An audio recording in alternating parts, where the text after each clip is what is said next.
pledge allegiance to the flag of the United States of America and to the republic for which it stands, one nation, under God, indivisible, with liberty and justice for all. Can I have the reading of the vision statement? Vision statement: engaging minds, challenging learners, achieving success together. And the mission statement. Richmond Community Schools equips every student with knowledge, skills, and opportunities to fuel lifelong learning, achievement, and purpose. Thank you.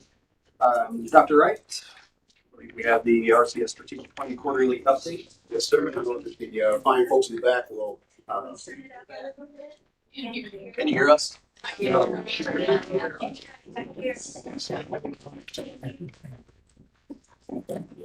hear me now? Can you hear me? You need to speak into the mics. I mean, obviously we do that.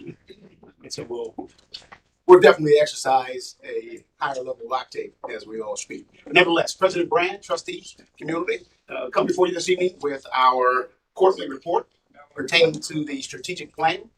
The strategic plan that was passed in February encompasses much of what our work will be guided by for the next several years. And so, without further ado, sharing with us and tonight is our Central Office leadership team, along with our community partners and stakeholders that have contributed.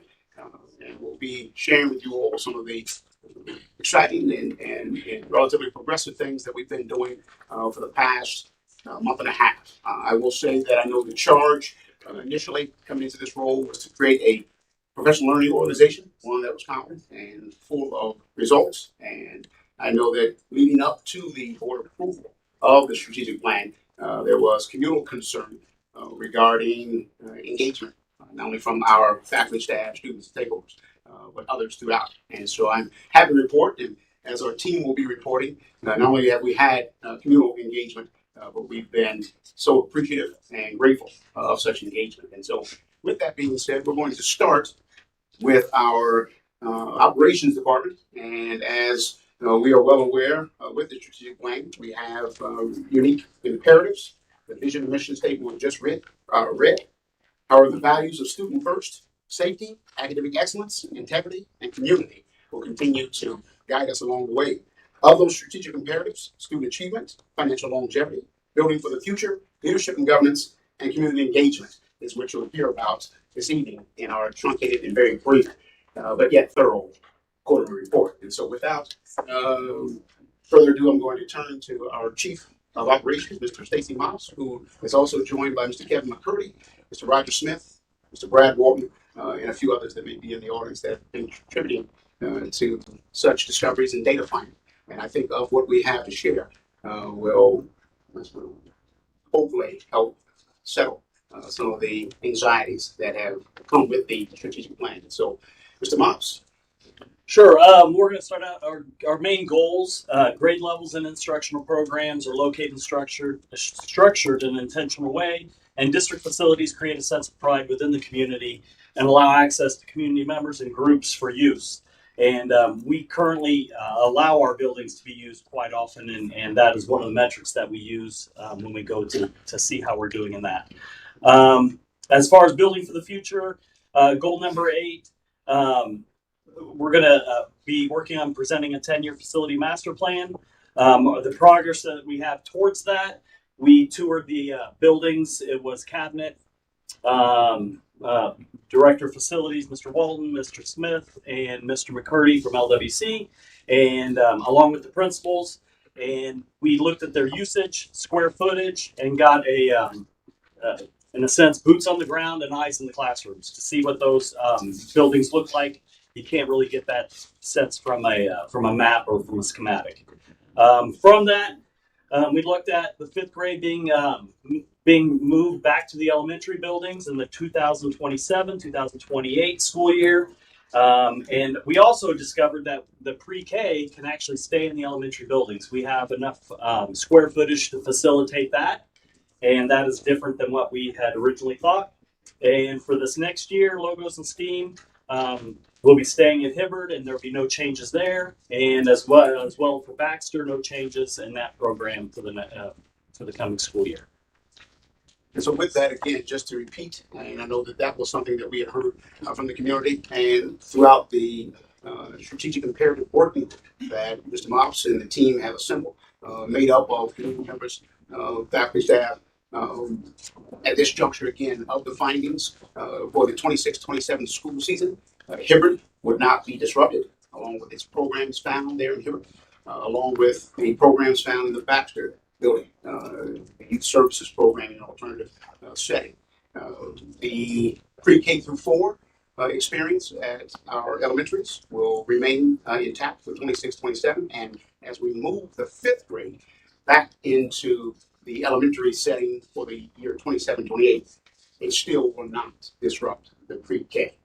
Again, of the square footage that was found, we found through such discoveries and data, we found that to be a major highlight and a bright spot for the work thus far. And so for those communities, that is at this juncture a major win. Moving to student achievement, which again, as we know and as the plan calls for, is the nucleus for what it is that we have our compass set toward. And with the results that we have been achieving across the student achievement spectrum, K through 12, and definitely at the elementary level, Mrs. Margaret, our Assistant Superintendent of Elementary, and Assistant Superintendent Pritchard, are going to share their findings. Yeah. So, as Dr. Wright said, Mr. Pritchard and I are proud co-owners of the Student Achievement Imperative.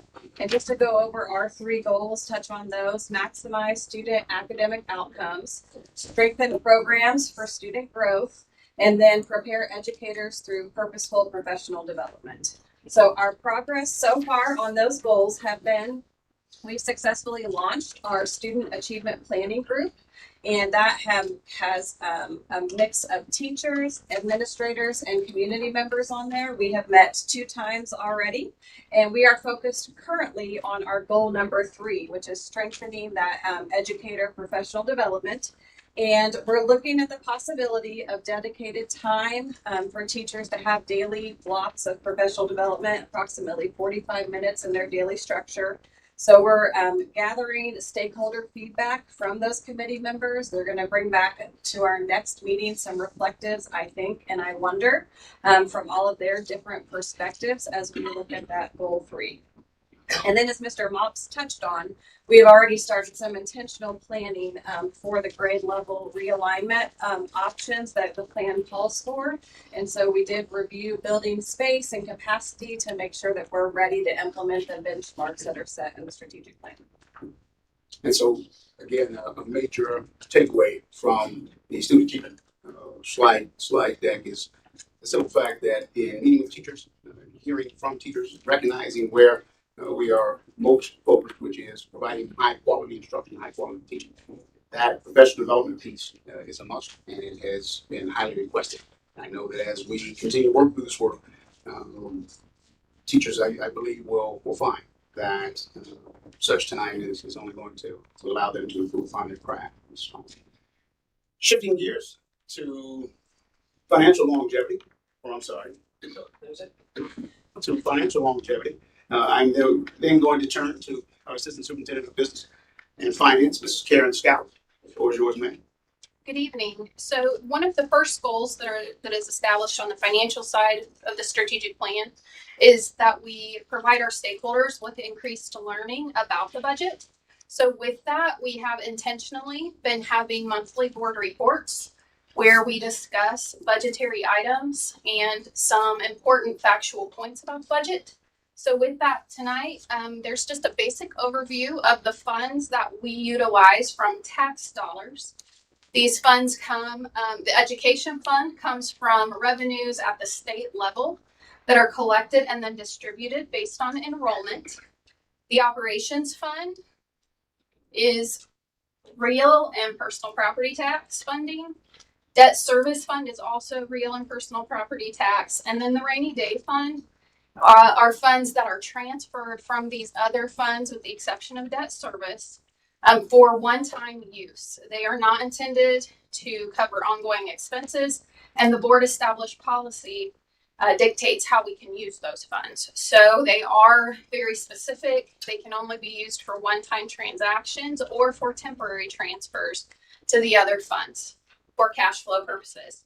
So how do you use these funds? The education fund, as you can see, can only be used for curricular and academic achievement, curriculum, extra and co-curricular activities, and student welfare and supports.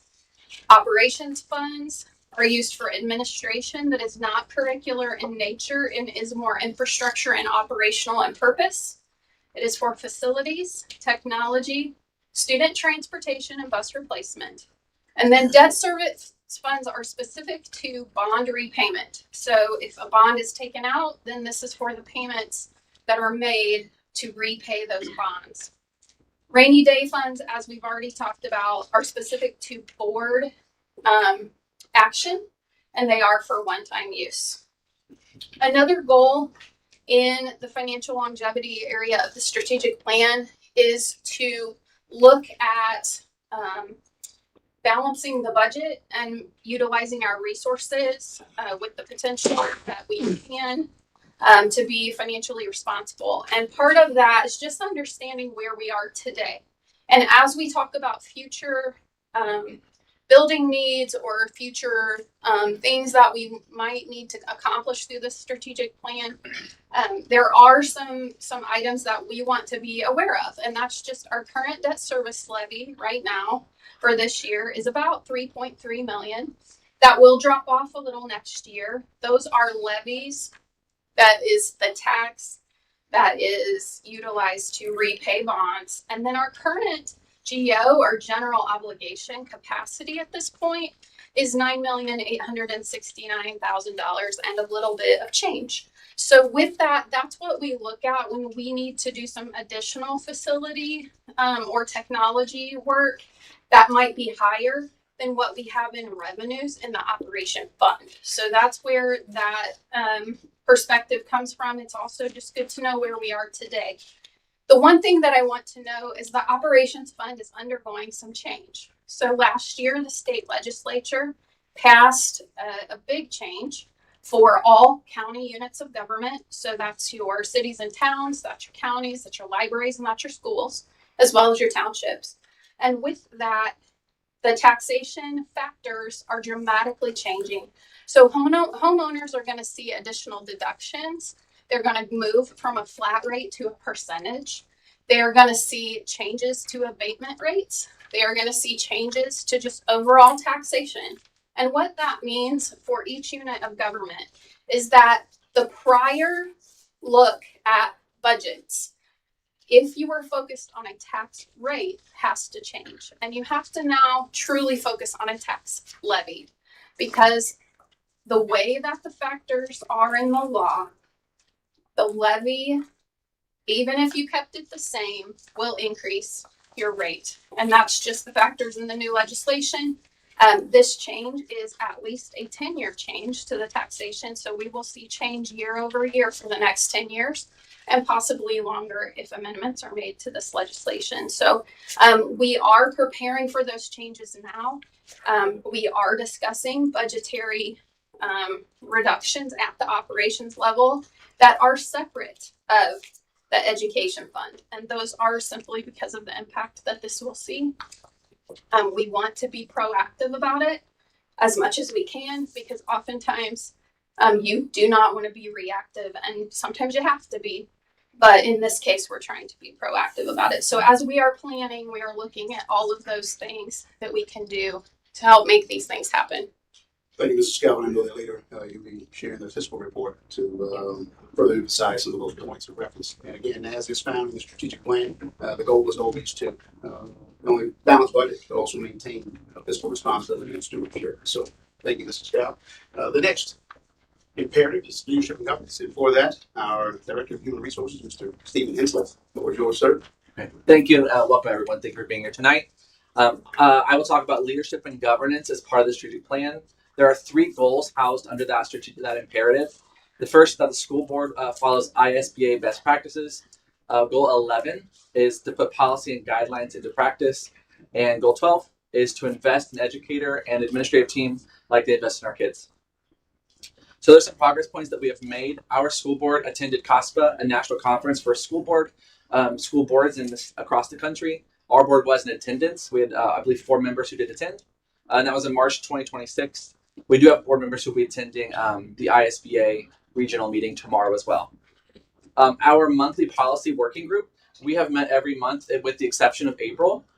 We meet as publicly posted and we go over policies that our Neola is our policy company, and they recommend changes from a legislative level and they translate that into policy for us. And so we take those to our school board. We've met and we have finished the update. Every policy that we have has been brought to board or will be brought to board in this meeting or the next to finish that update that we received from our policy company. And then the last one is that the Leadership and Governance Subcommittee will meet in April. So in addition to our monthly policy meetings, the Subcommittee for Leadership and Governance will begin meeting. We have a meeting towards the end of April. So we will meet again to go over leadership and governance and our strategic plan. Thank you, Mr. Hensley. As we are well aware and as it's found in the plan and for our board, again, commend you all for the hard work that it took to not only draft and establish the plan, but of those 3 priorities for the community that may not be aware, as the oversight committee, the board establishes and passes policy, maintains budget and budgetary aspects, and then also evaluates and holds account the school superintendent. So with that, again, we are highly excited and appreciative of the work that the board has been putting forth and will continue to do. Community engagement is the last strategic imperative and of the goals that were passed and agreed upon by all parties. We are working diligently to put these in motion. The progress that has been made thus far centers around what is first and foremost in the values, and that is students.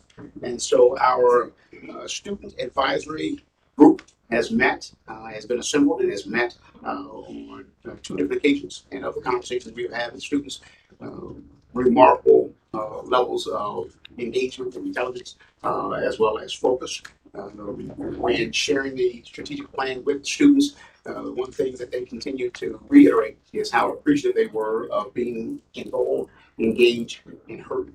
And of some of the suggestions and recommendations they have already put forth, we've actually been working to implement and bring them to fruition. And so we definitely are appreciative of the students that have been sacrificially working with us. And in addition, we have, if we move to the next slide, we've also established a community working group, and the community working group, the strategic imperative community working group, will meet do this next week to also, as we have the students, engage and thoroughly review the plan, as well as take suggestions, recommendations, opinions, and insights.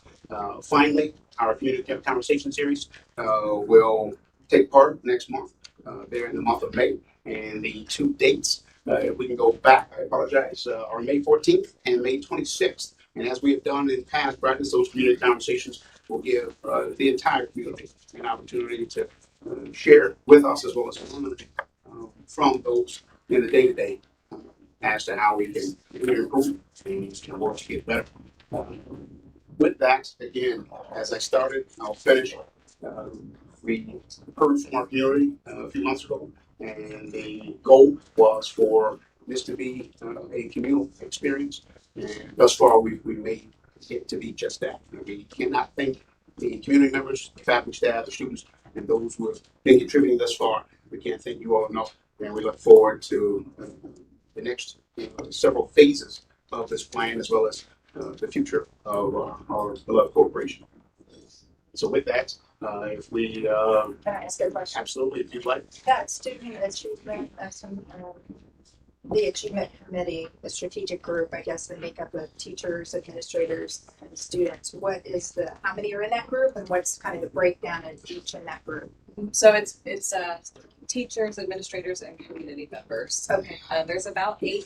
It's about equally divided up between teachers, administrators, and community members. Great.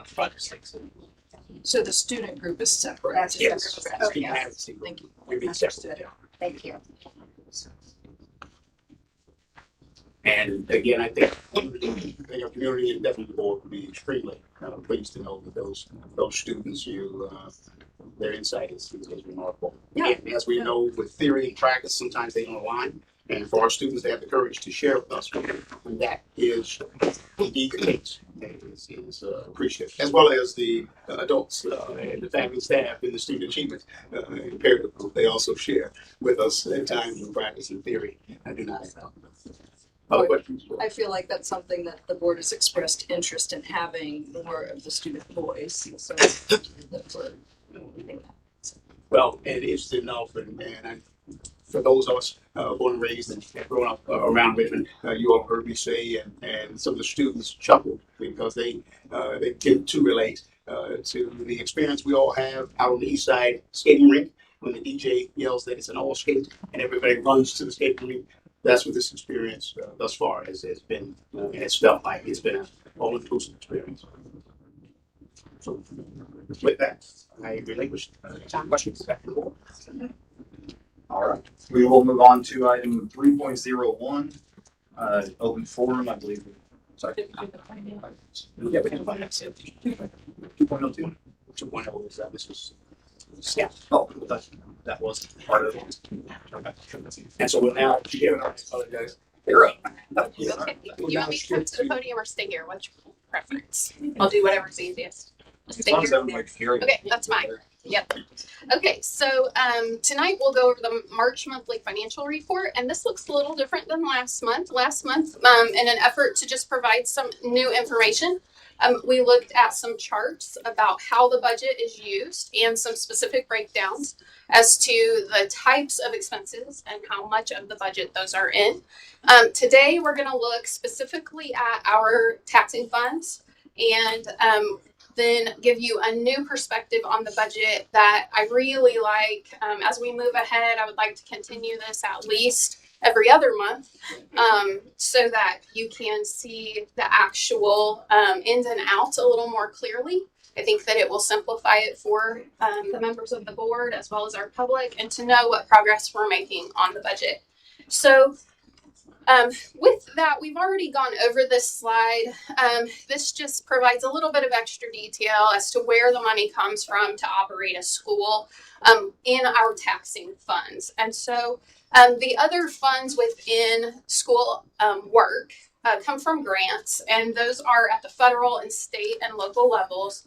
Those are kept completely separate of these funds, and that is simply because what money comes in or what money is approved by the government or the governing body of that grant, that's as much as you get. And what comes in and what goes out has to identically match. So the reason why we keep track of taxing funds differently is because they are determined by factors beyond our control at the school. And so it is extremely critical that we match our budget to our cash revenues rather than just simply a budget that we ask for appropriation through the state process. And that's just because, in an example, the education fund is based on enrollment, and you do count multiple times each year.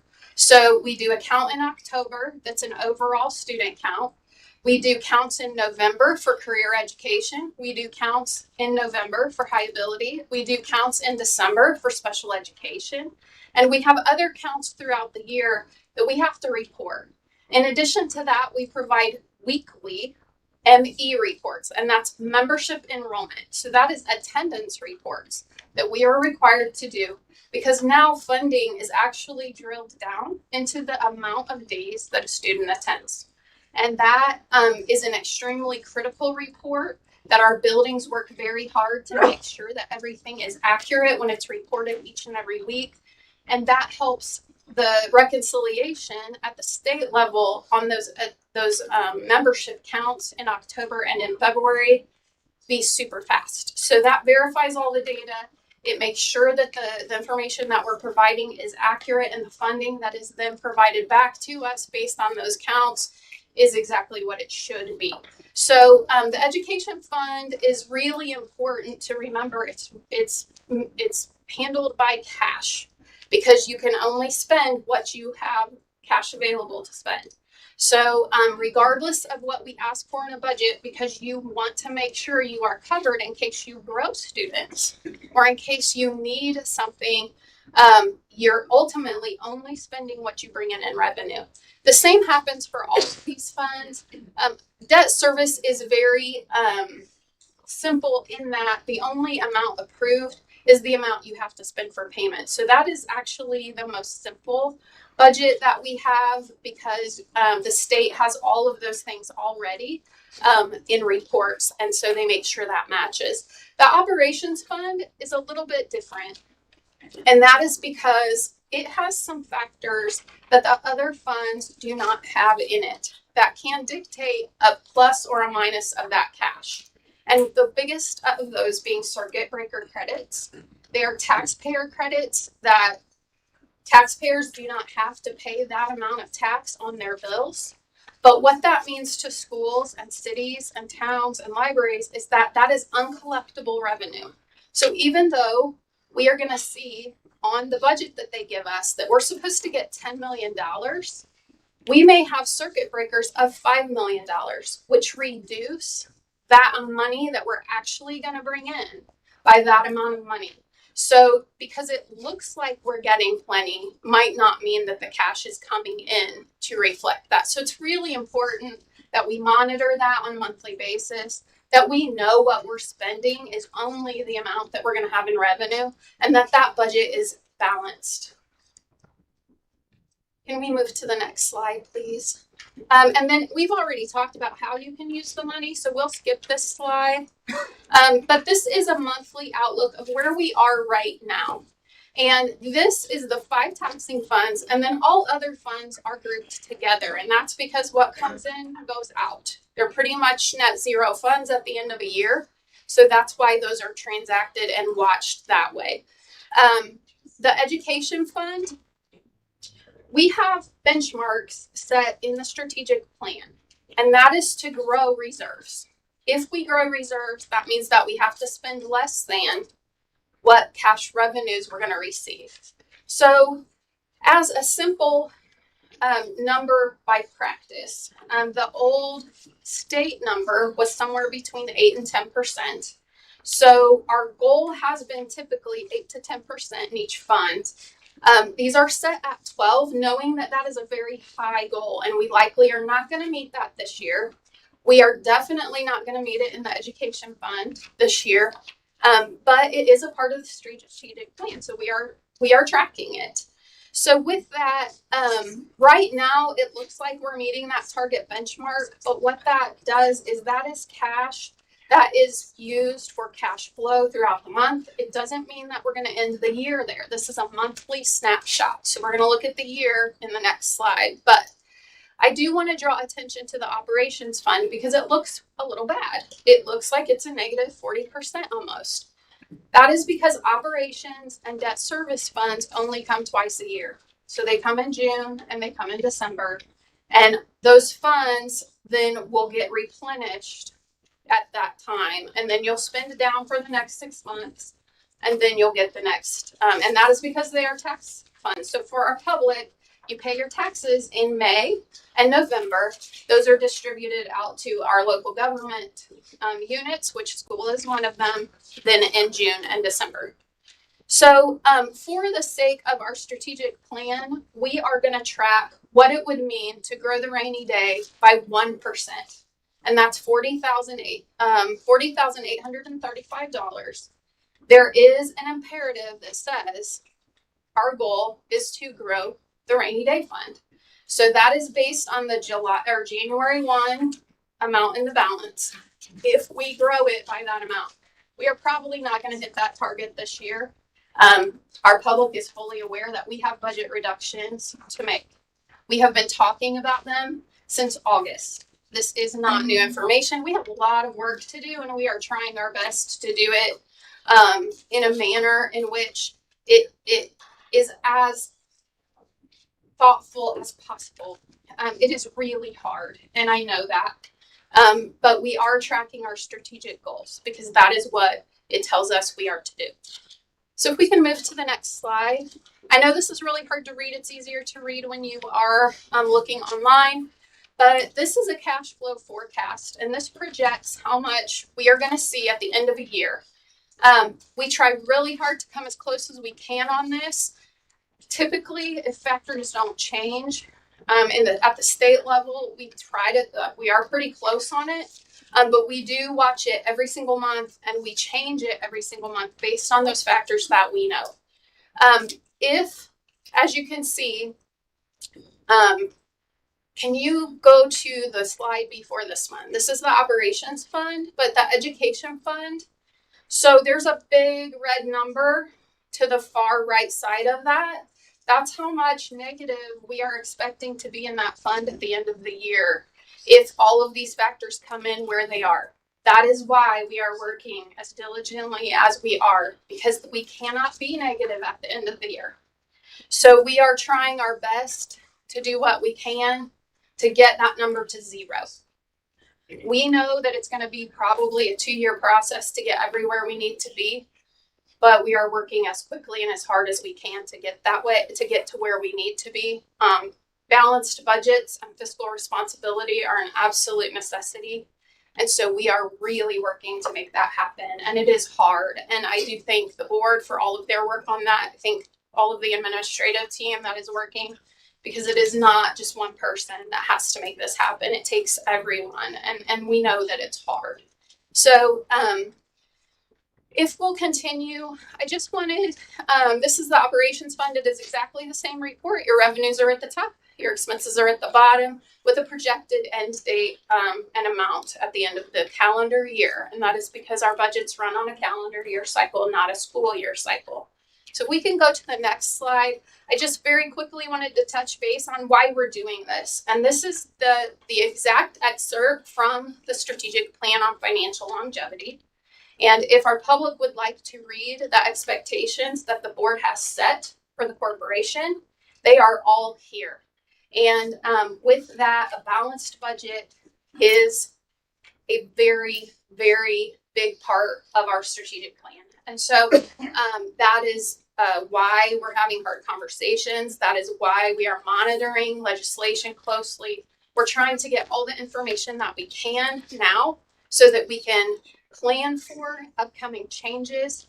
Our funds are very separate, so you cannot use facility money for education purposes. Everything is very separate, and so facility money has to go for facilities, and transportation money has to go for transportation. The state is very clear about that in law, but we are trying really hard to do all that we can to minimize the impact in every way possible. And so I just want to thank the public and the board.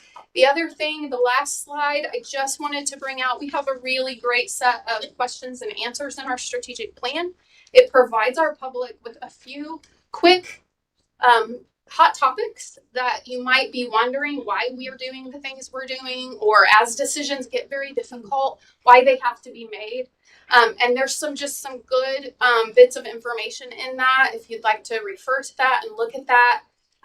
The budget is actually addressed in one of those Q&As. And so that's just there for the public and the members of the board, just to remember that we knew that some of these goals would be really hard to meet, and it might require some really hard conversations and some really difficult decisions.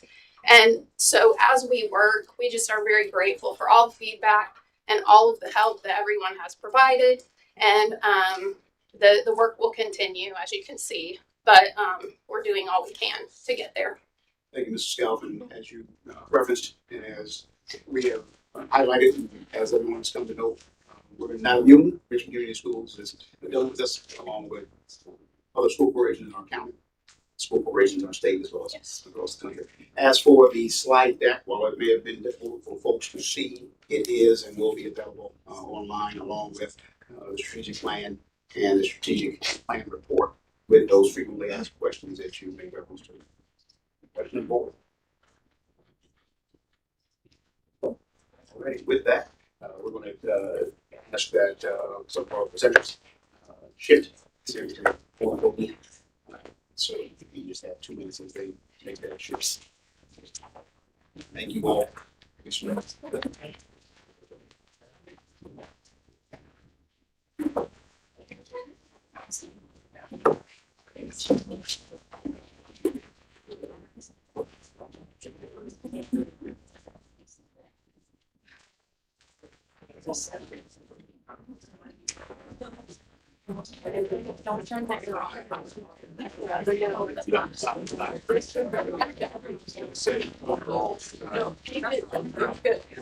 Alrighty, Mr. White. All right, moving on to item 3.01, open forum. I believe we've got some board members that would like to make some statements, and Yes. Kristen, keep going. So several board members have statements to share because we heard from many of you this past month. I believe that you are here tonight for the same reason I am, and my colleagues are here too. We care about RCS students, RCS teachers, and RCS programs. We want to see them succeed. We are in an unfortunate position where we have to make cuts. Why are we here? We just heard from Mrs. Scow some of it, but a combination of declining enrollment, the impacts of decisions made at the state level, and rising costs in RCS salaries and benefits.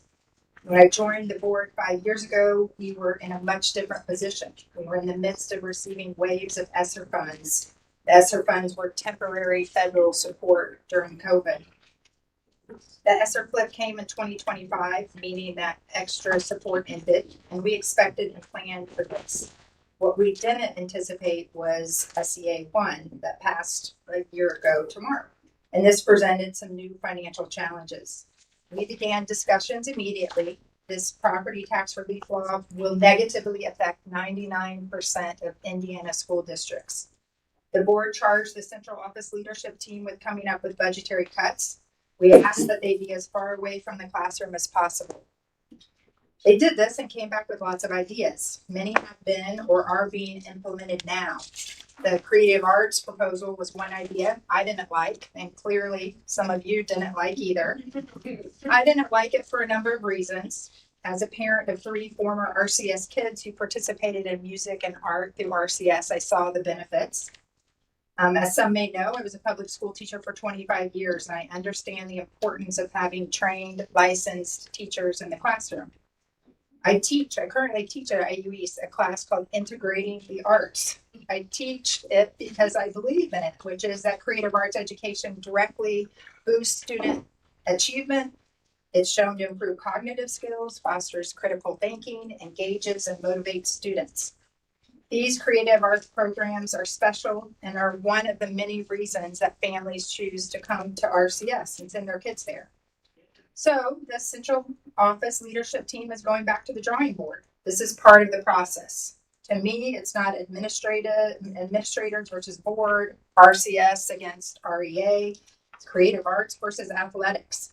It's all of us collectively trying to find areas to cut that are feasible and allowable. I say allowable because Mrs. Scout just shared with us some of those different buckets through which we fund education, through the education fund and operations fund. The government tells us what money we can spend where. My hope moving forward is that we can find more balanced cuts, little cuts in many areas that are proportional and evenly dispersed. Cuts need to start at the administrative level. I'm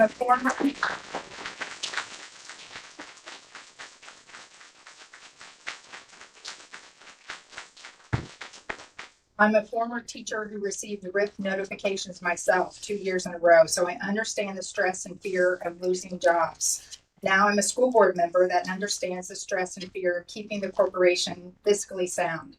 Something has to be done because doing nothing is not an option.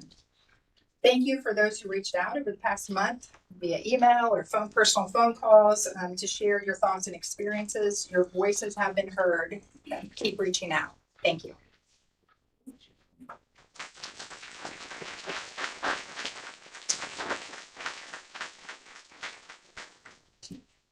Volunteers? I can go next. Yeah. All right. So I am also writing to express my concern regarding the potential elimination of essential art, music, and physical education positions. As someone who is currently serving as president of the Richmond Art Museum, I care deeply about the arts opportunities available to our students.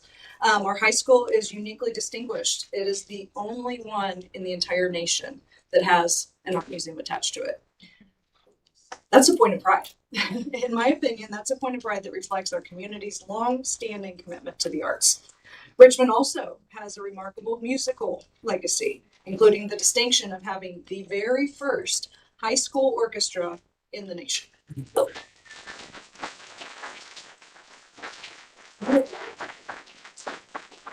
Those are things that are embedded in the culture of our community and not something that I want to see go away in any regard, personally. During a recent visit to Dennis Middle School, I spoke with the orchestra teacher, Mr. West, who shared that the program has grown from 62 to 145 students in recent years. That to me is clear evidence of strong, increasing student interest for the orchestra. As a former RHS student, I participated in choir through middle school, through high school. I was in madrigals, in concert choir. That was a big part of my upbringing. Those experiences were formative, they were meaningful, and remain some of my most valuable memories. I want that for others. I want that for our current students, and I want that for our future students.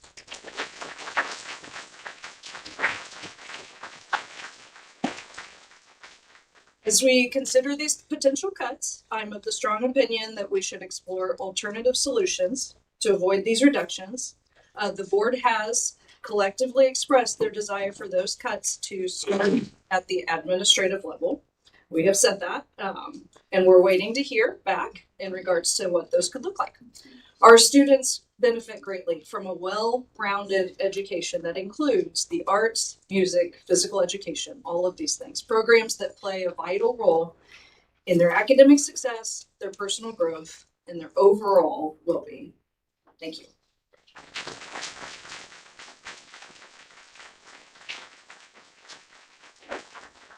Adam?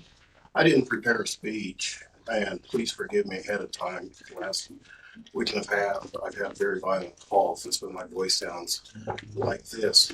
And maybe that's just an excuse to hide the lump in my throat. Who knows? I don't remember many of the guys that I played football with when I was in junior high or here. I certainly don't remember many of the guys that I wrestled with in junior high or high school here. I certainly don't remember many of the people that I ran track with and set records with when I was here. I can remember the people that I marched with and that I sang with, and that some of the most instrumental people in my life outside of my parents were my music teachers. Sports come and go, and those friendships seem to break up after a graduation, only to be reunited again when there's a class reunion. Music and the arts live forever.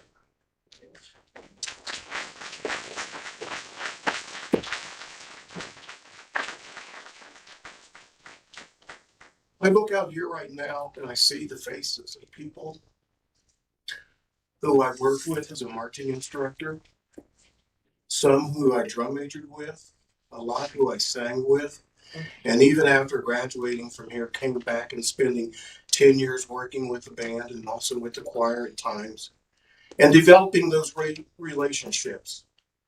The graduation rate amongst those students who participate in the arts, in music, and in choir, and the performing arts far exceeds that of any athletic program that we have. And I'm not knocking athletics. I've got my letters.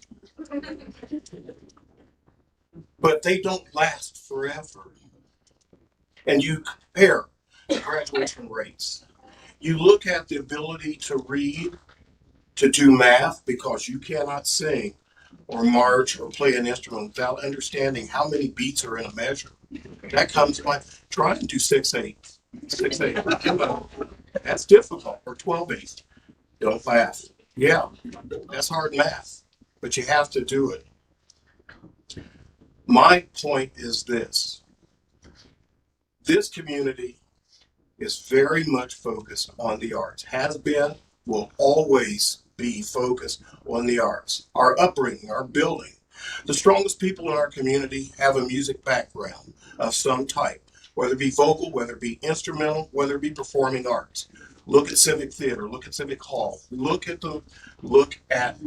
McGuire Hall.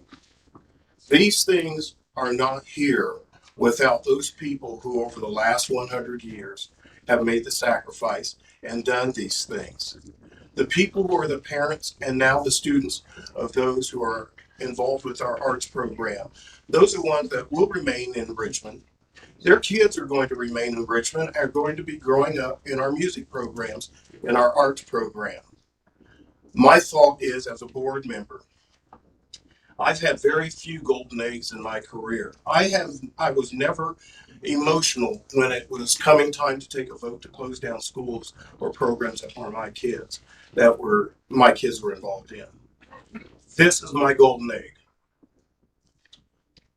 Don't touch the arts.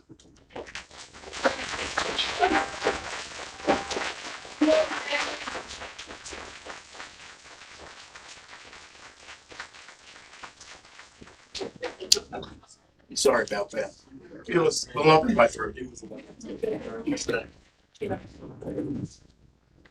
Mine's not as long as the others. I realize that this issue has created concern and frustration within our community. I don't take that lightly, and I appreciate all the emails, calls, phone conversations, and comments from our community. I am carefully considering what I heard from all sides. My focus remains on making a thoughtful decision that supports the well-being of our students and the strength of Richmond Community Schools. I cannot draw and I cannot sing, but I feel like it's very important that we keep it in our school.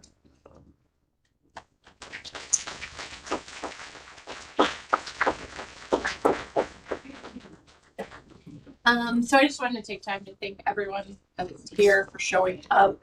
We really do appreciate emails, calls. You know, I've seen some of you out on the street, and we really do want to take time and hear everyone, hear the community.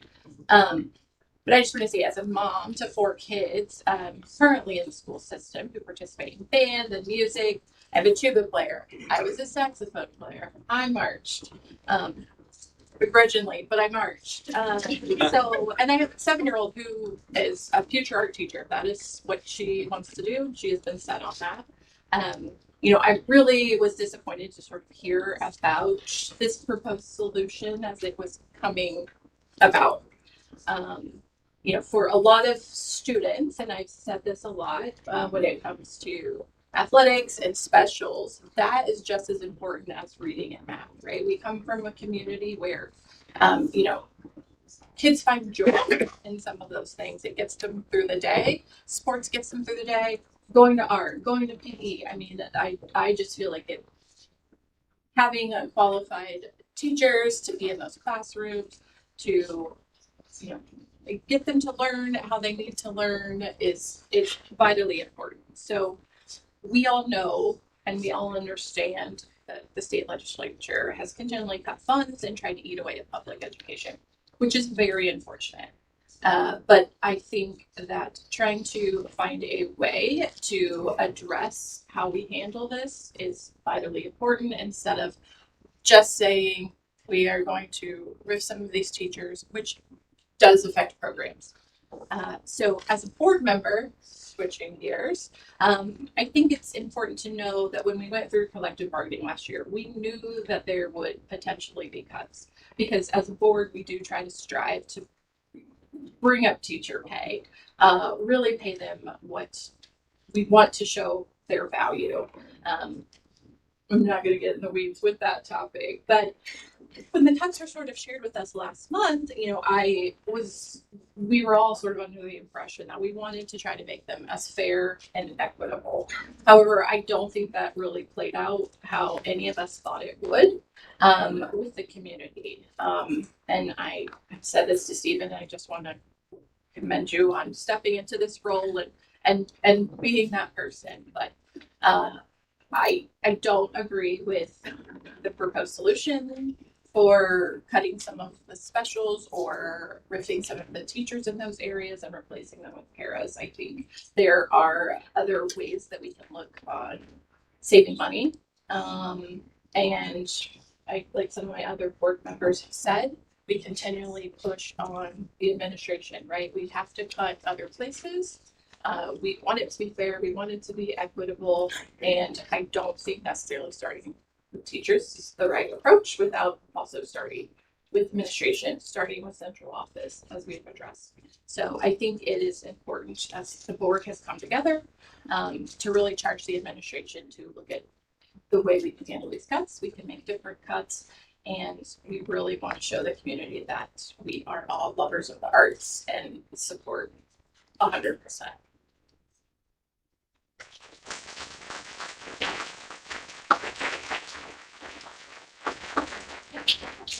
Guess I'm last up. Prepare to speech though. To the community, Richmond community parents, thank you to everyone who has spoken up, written in, shown up for the students. The message from the community is loud and clear. Music, art, and physical education matters. And I want you to know, I hear you.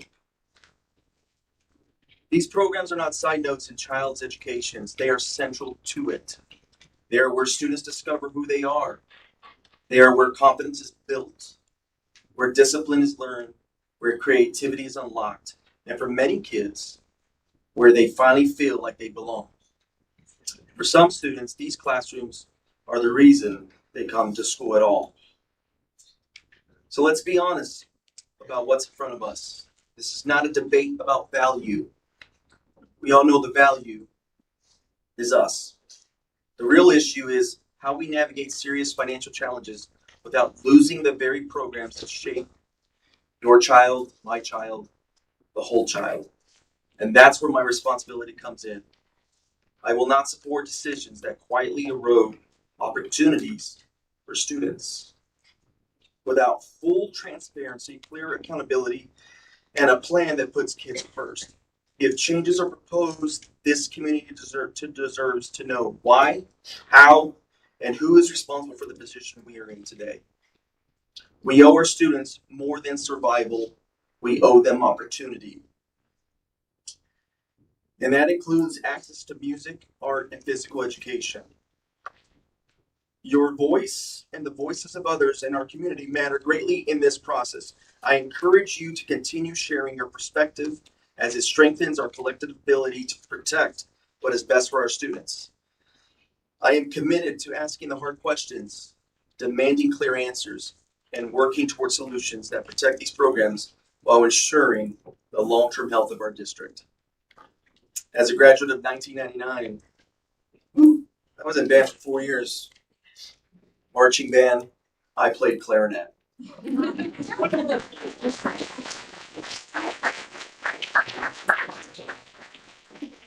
I also played varsity football for 4 years.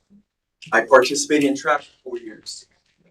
This community gave me the opportunity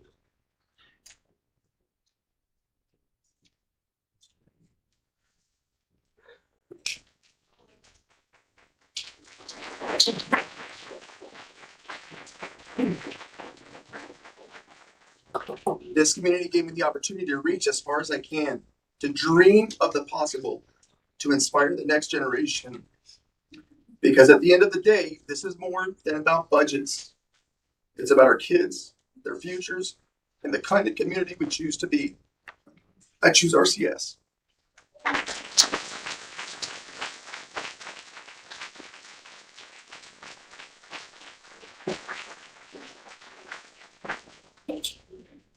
Well done. Mike, thank you. I want to take a moment to thank everybody that's reached out over the last couple of weeks. I think it was, there were many, many letters that were very well put, very well articulated. That, just, I don't think I can put it in words, how it, felt to read. I'm not from the community. I'm from Greenwood, and I graduated from Greenwood. Band was the only thing we were good at. So, won state multiple times. Unfortunately, I'm not even sure I can play a drum. Might try sometimes, you know, but I'm sure try to live on the spring break in the car and whatnot. But I can't sing. I'm not artsy. I can't draw. But the impact that the letters had that were shared was great. I think they came from all over the country from RCS graduates. So you know, I think needless to say, it was deeply impactful on all of us as everyone shared here. So just wanted to take a moment to thank everybody that's reached out. You know, and let everyone know that obviously voices have been and need to be heard. Do we have anything else open for wise that we want to discuss? I will be quick though. Normally, this is when we talk about, and this is a good time because we have Friday and school board members get into the buildings. It's important for us to see firsthand the buildings, meet with the principals, talk to teachers, paras, counselors that are in the building. So just a really quick recap of some visits from some school board members this month: a visit to Dennis, a visit to Baxter, which is where our youth services, community youth services are.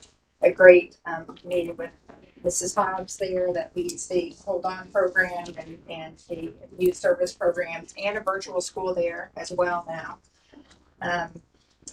The Westview had a wax museum that I enjoyed. I got to meet Ben Franklin and John Adams there, the fourth graders who were representing Colonial. I had a Colonial Wax Museum.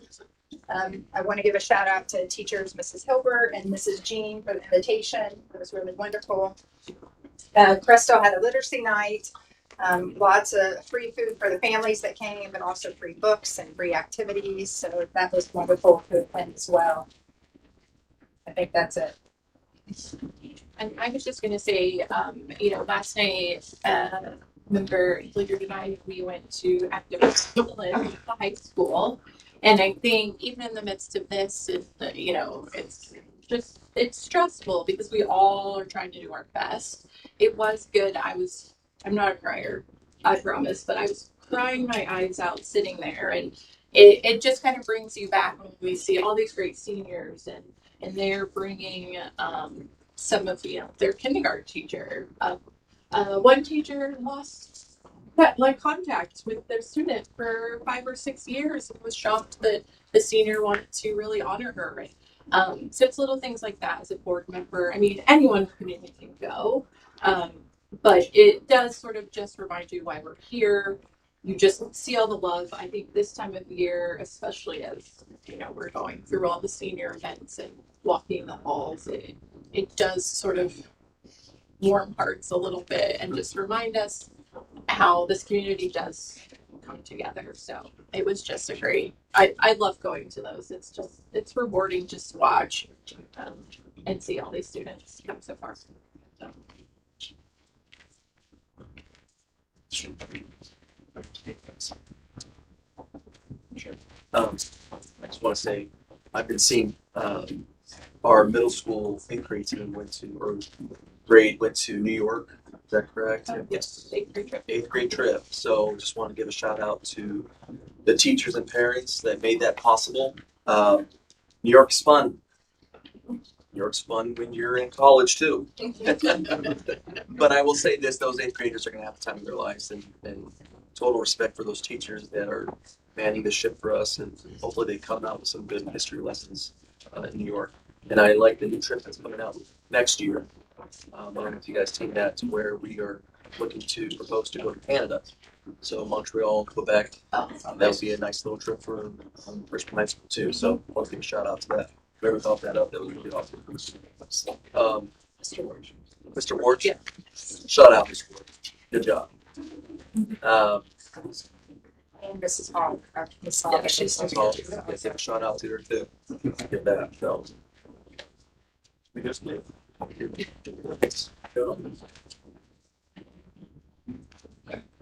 All right, we will move on to item 4.01, public commentary. For those who wish to comment at this evening's board meeting, we are going to have to cap this at 40 minutes total. The maximum time to speak will be 3 minutes per person.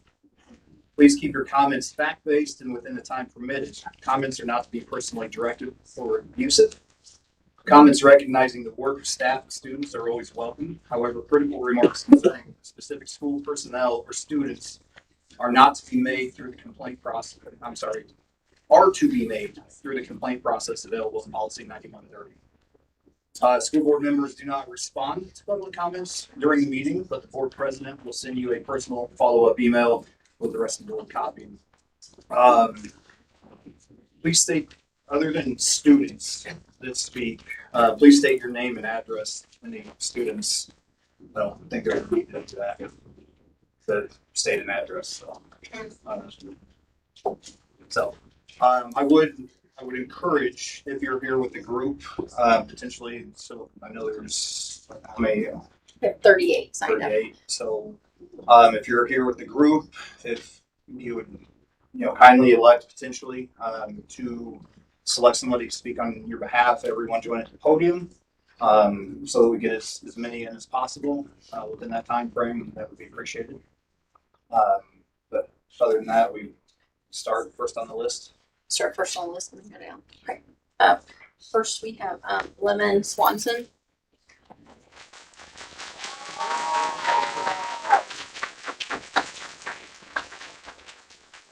Okay, right here. Okay, here we go.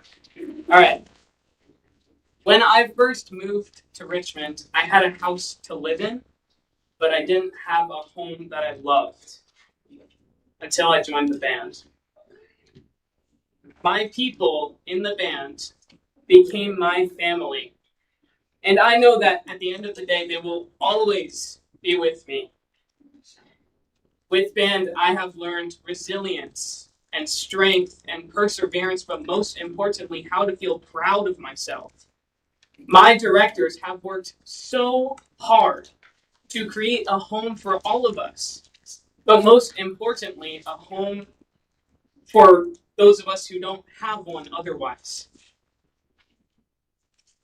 By defunding our program and our directors, you will not break my band family, but you will prevent future students from finding theirs. I don't wish that feeling that I had when I first moved here without the band of obsolete loneliness on anyone. And I sincerely hope none of you do either. As someone who wants to become an art teacher, hearing all of this chaos brings me so much fear for my future, which is what I am always being told is the most important part of my life. I don't think it's fair that I should be told to look forward to it when what I want to do is being defunded and drilled into the ground. I care about the arts. My family is in the arts. And I hope all of you recognize that. Thank you.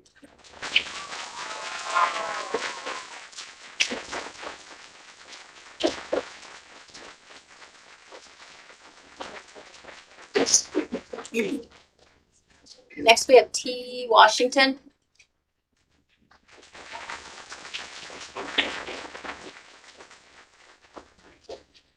Happy Patsy Baker Day. I am here to speak about science fair and my students. As you may know, I run a now after school science fair club because when early college went away, my students wanted to still have science fair. So I give up my time 2 days a week to do that. So I'm happy to report that I had 3 students who went on to compete at the 2026 Northeast Indiana Regional Science Fair, which actually took place in Purdue, Fort Wayne this year because Ball State, after 25 years, decided to not host it anymore. So my students had to travel over 2 hours to get there and back, so over 4 hours total. Ishani Verma, 8th grader, Aurora Nichols, 7th grade, and Beyond Ponicola, 5th grade, all competed, went to Fort Wayne.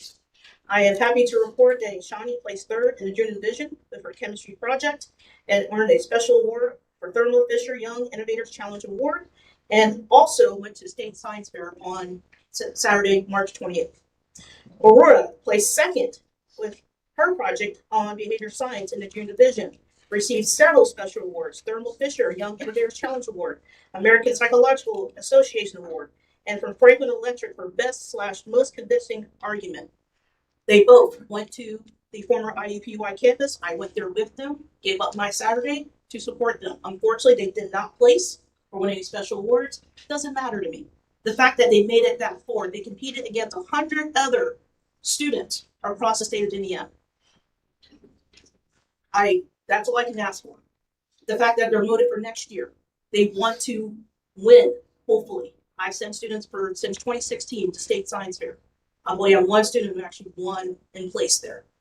I look forward to giving up my time because my students deserve it. I love the fact they're passionate about science. I wish other schools have science fairs. Maybe we can have that conversation about that, bring that back among the other schools. But I just wanted to report something positive tonight.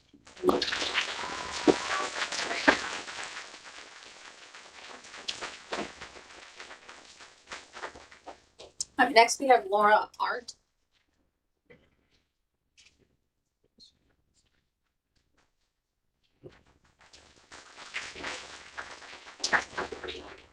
Good evening. My name is Laura Arndt. I am a taxpayer in the Richmond Community Schools, and I have been a music teacher here for 34 years. I may not be the oldest, but I am the most senior.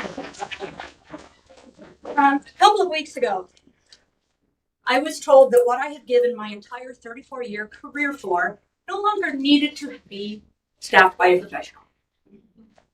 That my bachelor's degree, my master's degree, my extra stuff beyond that wasn't important. If we don't value the education of teachers, how do we expect kids to value education? Now, it seems like the school corporation has gone another way, and music and art are probably at the elementary level going to be safe. So I'm standing up here for my phys ed colleagues. Yeah.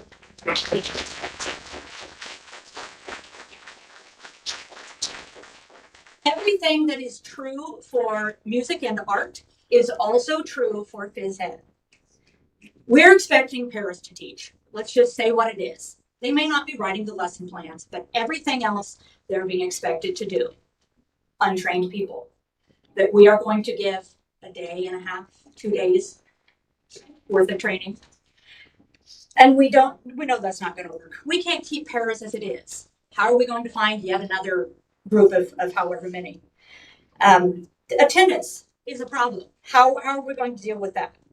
The current model that we're using for library and STEM isn't really working.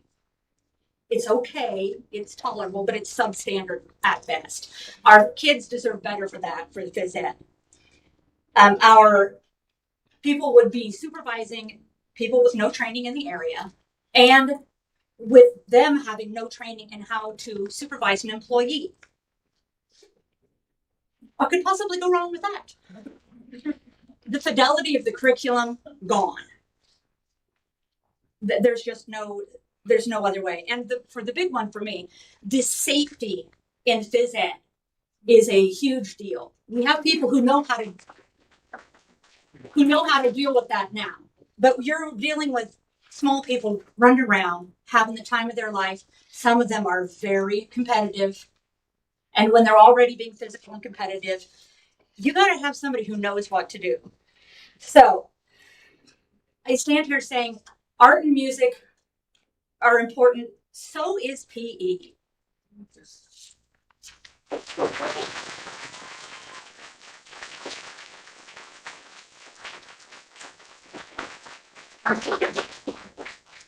Isabel Spicer.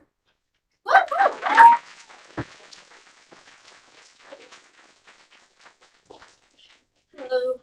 My name is Isabel Spicer. I'm a senior at the high school, but I'm also the current band captain. Over the past 4 years, I've watched my band grow from being very divided to loving and respecting one another. Lots of people quit or moved on, but a lot of new people joined the community, and it made it such a more positive place. And it's more than just a community to me. It is family. We hurt together and we grow together. And for me, being in band has helped me overcome some of my greatest struggles, and I know it's like this for many others as well. We have the room to express ourselves and be ourselves. And honestly, I just urge the board to preserve our programs and let newcomers experience the greatness of music. And I also invite you all to come to our concert on April 23rd. You won't regret it. Thank you for your time.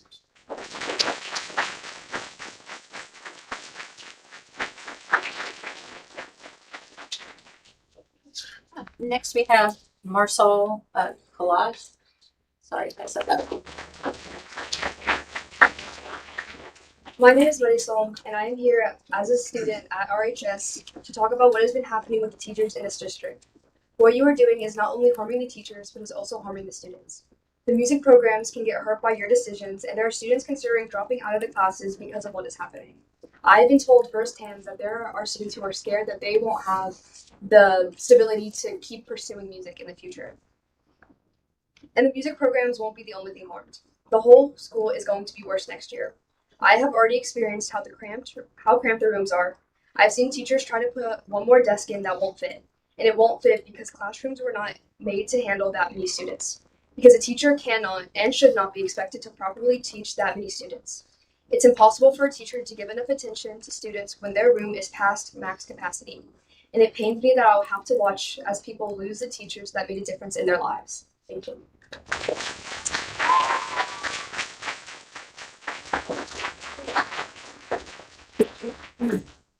Next, Renee Collage.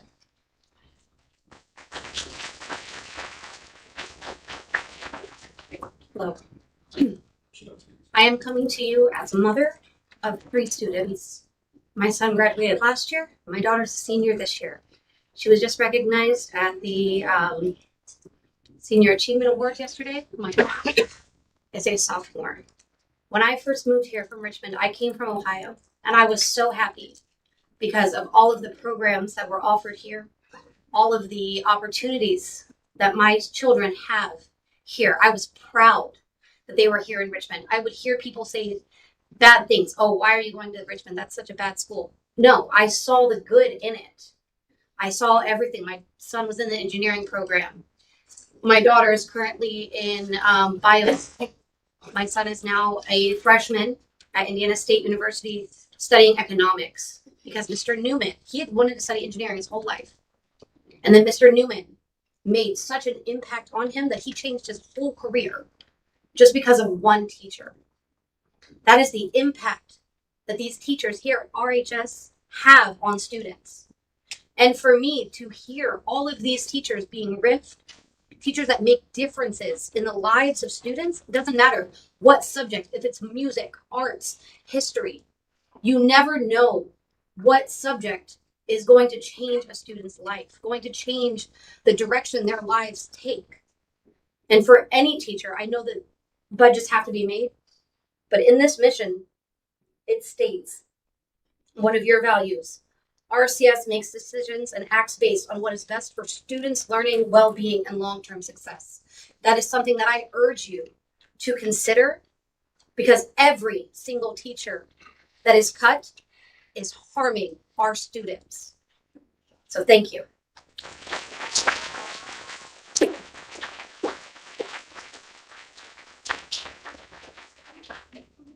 Jay Lee.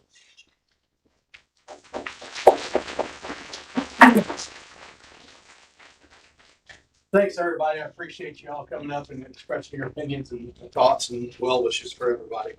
I'm going to talk about 3 different things. First thing is reduction in force. In March, oh, I touched something. Good? Okay. In March, Central Office informally notified teachers they may lose their jobs at the end of the year. Since 2021-2022 school year, the first year of our current leadership, until today, RCS has lost a total of 253 students. That number of teachers RCS in 2021-22 totaled 328 teachers. And today, we have a total of 326. So we've lost 2 teaching positions. The number of administrators in 2021 to 2022, the first year of the current leadership, totaled 30. In 25-26, the number of administrators at RCS is 36. In the last 5 years, RCS has increased by the total of 6 administrators. Jump, PE, arts, music, love you guys. I can't draw. But I played band for 4 years, and I love marching band, all right? So, but I want to stand up here and talk about PE because we don't have the PE back as everybody else does. As I understand, RCS developed a plan to have one licensed teacher in all elementary buildings, or for all the elementary buildings. Currently, a licensed physical education teacher plans and executes this plan with classes in each elementary building. Physical education classes will be conducted by a paraprofessional under the proposed RCS plan. REA is against this plan. The state of Indiana has state standards and licensure for teachers in Indiana to conduct physical education classes. Teachers do not supervise other employees. Administrators do. We don't do that. REA has several questions in this plan of action. Who's going to supervise?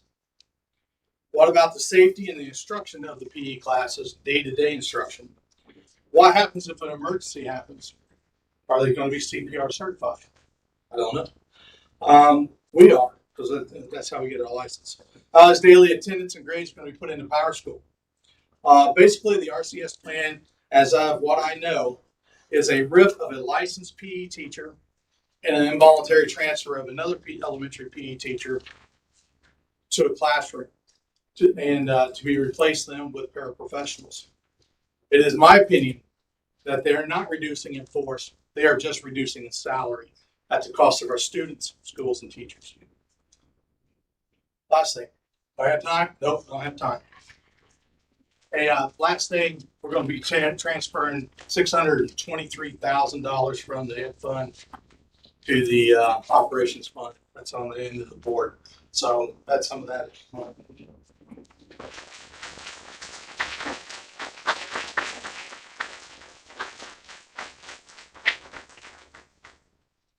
Brody Newton.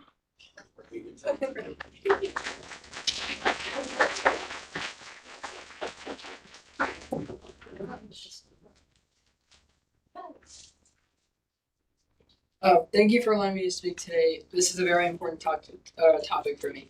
So to start, I want to say thank you to the amazing people whom I have met throughout high school.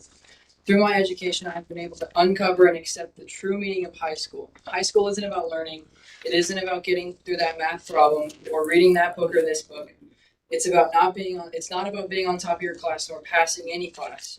No, the true meaning of high school is one word: future. High school is meant to help you find yourself so that you can find your future. These teachers are more than just people who teach by the book. In a world of teachers who teach exactly how they're meant to teach by the book, these teachers are different. They have a way of teaching that allows these students to directly connect to the material, whether that's music or any other department, like how they push to form beneficial groups in order to pull out leadership talent, like Daniel Cox forming the student athlete leadership team. Another example, Mr. Simmons has brought a completely different scale to this school, no pun intended, for the steel band program. He has brought some of the best players known globally, including Jonathan Scales and Tracy Thornton. My experience with these people was just incredible, and there's nothing like it, and there's no other person that I think would be able to bring a program from empty to full in just 1 year. These teachers don't just impact programs, they impact people. Their teachers' biggest goals are to help these kids enjoy what they do, and they do exactly that. Students enjoy trying new things and old things, but harder, simply because these teachers allow us to make those choices. My band teachers are a pair unlike any other. They can disagree about where to store things while simultaneously working together to make our classes the absolute best they can be. There isn't anyone else I would personally see filling these crucial roles. People who join these music classes aren't always there for the fun of it.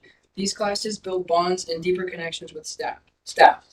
I bring that point up because on the off chance that these students really love what they are doing in band, they might go on and study music and continue to take music classes. Having amazing connections and these amazing people to fall back on in case of questions is important. One teacher isn't going to know everything. One teacher can't help all One teacher can't teach 7 years worth of band. Having more teachers allows each of them to focus on a specific group and provide the best outcome for everyone. Finally, I want to leave you with a few statements about who I am. Hi, my name is Brady Newton. I go to Richmond High School, and I plan on attending Miami University in Oxford, Ohio. I have extremely high hopes and even bigger dreams. What are those dreams, you may ask? Well, I plan on pursuing music. In other words, I plan on getting my master's in music performance and or getting my master's in music education and my bachelor's in music education and my master's in music performance. 6 years of my life dedicated to music. These teachers aren't just teachers; they themselves are the main thing guiding my future. My future is getting stripped away because the arts program can't be seen for what it should be. It's not just another filler class. It's not just a place to learn music, and it's not just a class that should lack meaning or trust. It's a future. More importantly, it's my future. Thank you.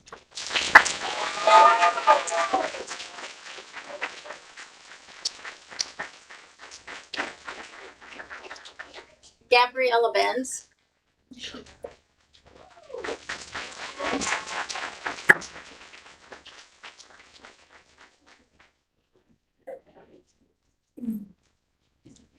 Hi, my name is Gabriella, and I'm here today to urge you all to see your student body as a whole. All throughout the Richmond Community District, there are hundreds of kids who participate in some form of art program, including myself. With these budget cuts and now additional fees on the arts, hundreds of kids will lose the opportunity to express themselves and do what they love. The arts are so crucial for all age groups, and these cuts made within our district were not only unnecessary and disgusting, but ignorant. And I'm here today to show you that I care. All of these people here care, and you should too. Thank you.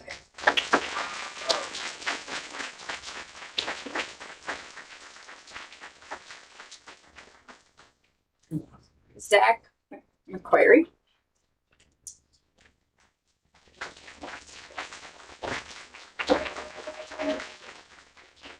You can't do it? All right, that's okay. I'll read it. So I also didn't prepare a speech today. I was just planning on coming up to speak in front of you guys. So I wanted to say, first of all, I understand you guys are put into like kind of a rock, in between a rock and a hard place. I know it's not easy to balance the budget with all these budget cuts. What I was going to ask for is the slide that you guys had towards the beginning where student achievement goals. Number 2 is continuously strengthen programs that add unique opportunities for student growth. And I feel like reducing the staff is diametrically opposed to that goal. That was the first point that I wanted to make. The second one is how many people here remember Circuit City, the department store? Anybody remember Circuit? And how many people under 20 remember Circuit City? We got one. That's amazing. All right. So most people under 20 did not remember Circuit City because Circuit City famously fired everybody that knew what they were doing in order to save money. And then a year later went bankrupt, and a year later was liquidated. And I don't want people in the future to be like, hey, who here remembers Richmond Community Schools art programs? I want them to be like, hey, we are currently in the Richmond Community Schools art programs because we don't want those things to end. I think that's all that I have to say. Thank you very much.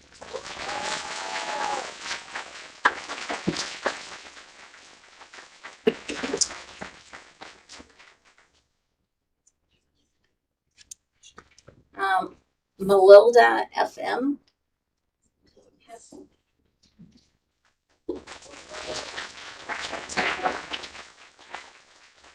It's Matilda, by the way. Okay. Hi, I'm here to represent the Mayoral Youth Council. I care a lot about education, and I had a speech about it at the last No Keynes protest, specifically about the state funding cuts and how it's going to affect our schools and students like me, or students not like me. And since I don't have a lot of time, I'll summarize my points. Our schools are already sorely understaffed. Many of our best teachers could be losing their jobs next year. And while a lot of our teachers might be getting fired, a lot of administration jobs, they're doing just fine, and their salaries are way higher than average. And we really need good teachers in our schools, not less. I'm also certain that we'll be losing lots of students too, who might not finish their educations, and definitely won't have as many opportunities, which is the same for remaining students whose education, while still continued, will suffer. Our music programs will be impacted the worst, and it's undeniably our best program. Many of the students I'm worried might drop out are just staying solely for our civic arts programs and our music programs. It connects students to our local community and history here in Richmond, and it creates a sense of belonging. We also have a lot of immensely talented students involved. Schools with civic arts programs also perform a lot better than schools that don't. Our civic arts programs give students a way to express themselves through creativity. Our programs have and should always be a way to give all of our students the means to express themselves creatively, and taking that away would be a tragedy. Our generation also has experienced a lot of neglect at home. Tying into my previous point about why teachers are so important, we need reliable and safe adults in their lives, especially those of us that don't have any elsewhere. Hold on, I lost my spot. I should have wrote on a paper with lines. And when we don't have anyone else in our schools or cutting the programs that we actually care about, to put it plainly, it really sucks. It feels like the people who should care about us don't, and you're not really doing anything to prove us wrong. Anyway, thank you for your time and consideration, and I hope that our administration team can come up to some sort of consensus that doesn't include the undermining of the programs that we really, really love.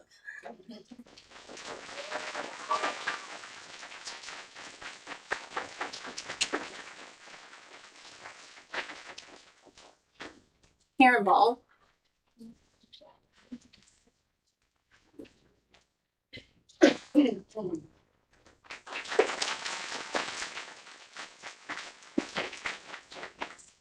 My name is Karen Ball, for those of you who don't know me, and I'm an English teacher at the high school. I teach 9th grade honors, 12th grade gen ed, and publications.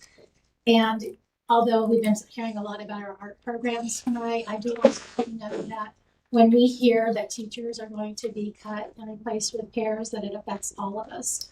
I'm a 30-year public educator. I have a bachelor's degree in English and education. I have a master's in education. I am certified to teach dual credit classes to high school students. I've invested quite a bit of time, money, and effort in my education because I want to be the best educator I can be for myself, my school, and most importantly, my students. I was very sad to hear that you didn't seem to respect that kind of education that your teachers have, and as stewards, as educations of our students, I don't know how you can do that without respecting our education as well. But I will say that I did hear what you had to say just before public commentary, and I appreciate the emotion and the sentiment that I hear. And I feel my spirits feel better today after hearing what you said than they did when I came in. So I do have faith that you will make decisions that will be in the best interest of the students and the teachers. Thank you.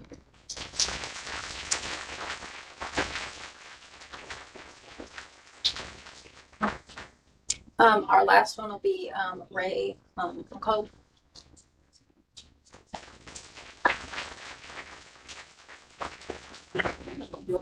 My name is Ray Onchko, 1505 Honeysuckle Crossing. I'm a 45-year resident of Richmond, and many others have already spoken eloquently about the value of the arts, so I won't repeat that. But let me begin by expressing my appreciation for the board, the administration, the teachers, the staff, and all those who volunteer or participate in supporting Richmond Community Schools and the future promise of our students. We're all here for the same reason, which is to support the development of our young people, and let us not forget them. I would like to emphasize the opportunities that we have before us, despite the seemingly dire circumstance that we find ourselves in. As you know, Indiana's funding formula for schools depends at least 60 or 65% on enrollment. And we have an opportunity to make a difference, to move the needle with enrollment. And I would invite this board and this administration to lean in together to find ways to focus on recruitment and retention in Richmond Community Schools. We compete with the other school districts in the county. We compete with the private schools. We compete with perhaps charter schools, but we compete with homeschoolers as well. And we've had a loss of enrollment, or we have the opportunity to increase our enrollment. Another aspect of that is that some of the most attractive programs that we have to offer are the ones that will draw these students in. And we must make strategic investments. So I invite again the board and the administration to lean in together to try and make the top line work better. And that we can have some flexibility to use operational dollars to focus on public relations and recruiting and retention efforts that don't detract from, but rather enhance the education budget through enrollment increases. So I invite us to do that. I also invite all of us in the room to imagine a life in Richmond in which we can increase school funding even through the increase in tax levies for income tax. That part of what we're seeing is the state government yanking the rug out from under us on property tax. So let's use every lever. Let's join together to use every lever that we have to find additional funding for this strategically important part of our community, our schools.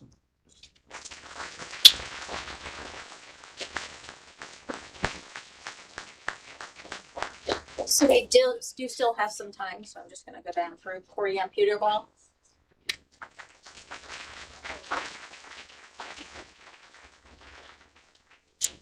Hello, my name is Courtney Peerball. I am a senior here at Richmond High School. And I wanted to share my perspective on this issue as someone who's gone through the music program in three out of the four regards. In my entirety of my time at Richmond Community Schools, I have been a part of band, choir, and doublets. And as a student that has grown up in this program, I can wholeheartedly say that this program has changed my life. I recently was accepted into Indiana University and will not only be attending but majoring in contemporary dance in the fall. And I am more than positive that without the support and the inspiration from the Richmond Music Program, that I would not be pursuing dance professionally. If I hadn't seen the Devilettes performing with my brothers and my sisters when I was a little girl, I never even would have started dancing. And it is throughout the music program that I've been able to make countless connections with professionals in their industry, learn from experts in their craft, but most importantly, build structure for myself in the industry that I fell in love with because of the Richmond Music Program. And I hope that this program continues to flourish so that others can feel the love and support that I have. Thank you.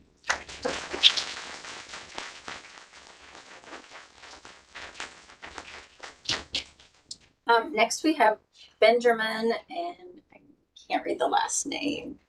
Sorry.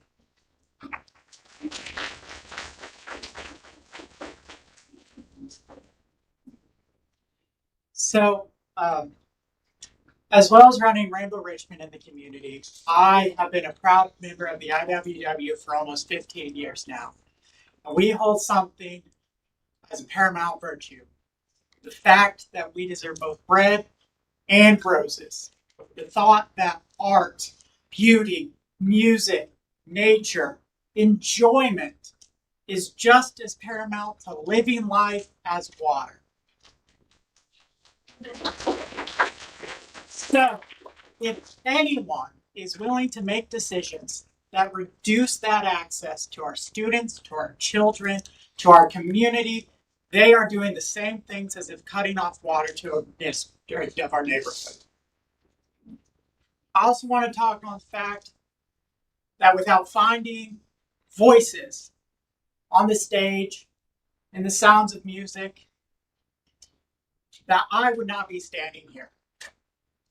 I know for a fact, I have heard story after story after story of children who saw no future for themselves. We're on the very edge of taking things to the ultimate level until they found community on the stage, on band, on the marching field, because they knew they weren't alone. You all talk about how you care so much about our children, but I can promise you, cutting education to the physical sectors, cutting the music program, cutting the arts will cause you to lose children. Not in some moving out of the district, not in some losing funding, but you will have empty chairs at graduation holding a picture and putting a diploma in empty hands. That is what your future is if you don't continue to fund these necessary programs. Thank you.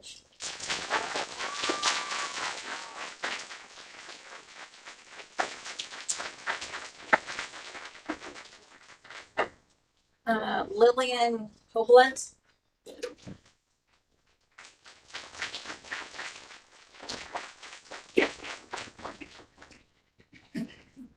Hi, my name is Lillian Koblenz. I'm junior class president and a member of the RHS Chamber Choir. Now, I just started choir this year, but that doesn't mean I haven't been impacted in this short amount of time. I have found a family that has made me feel welcomed and has made me feel so excited to go to school every day. I, along with a large majority of our students, come to school every day and take a music class. We come before school, after school, even during our summer break, because we are dedicated to it. The schools are getting budget cuts, yes, but why should it be held against the music department? I, for one, don't see why we are putting more money into sports, like a new practice field is what I've been hearing, after we just bought McBride and a new turf field for the football team. As you can see, there is a strong and growing support from the community and students for maintaining music programs in Richmond Community Schools with the teachers that we have grown to learn from. So as a dedicated student speaking on the side of the community and the music departments, I ask you to reconsider your choices regarding where budget cuts are to affect.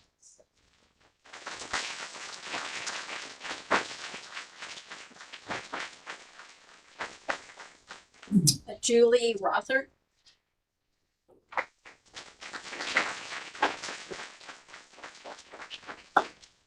Hello, everyone. I don't have a big speech prepared. I will give credit to all the students. You guys wrote really well speeches. But I am here to advocate for the continuation of the music program for the middle school and the high school. I have two boys that both currently play, one at middle school level, one at the high school level.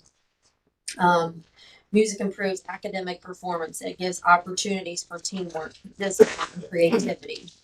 The marching band and the music program as well helps create a positive school culture and community pride. The summer marching band consists of over 100 students alone. They work hard, they dedicate themselves, they have long practices. If you haven't seen or heard them play, I highly encourage you to do so. Music programs also provide entertainment at our sporting events as well as community events. I really would ask that you reconsider and try to find another alternative before you make any decisions about our music students or teachers.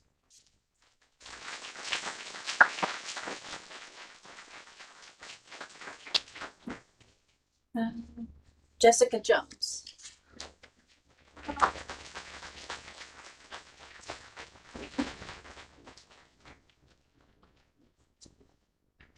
Okay.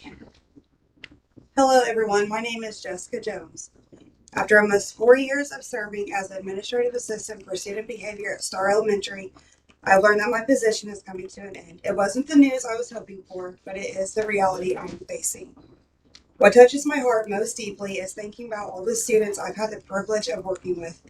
Over these almost 4 years, I've walked alongside so many students during some of the toughest moments.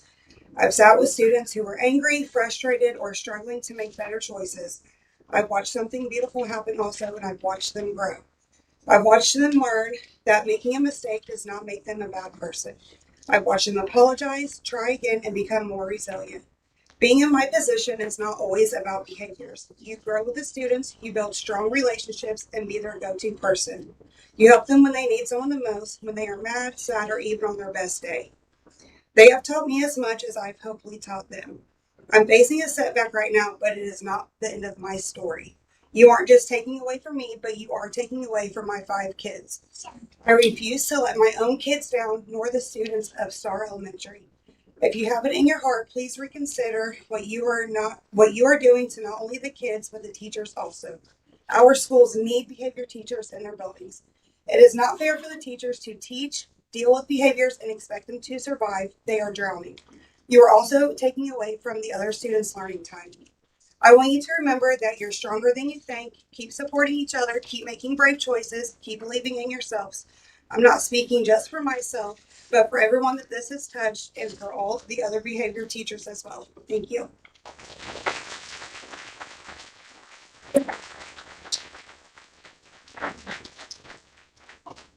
Jessica Coleman.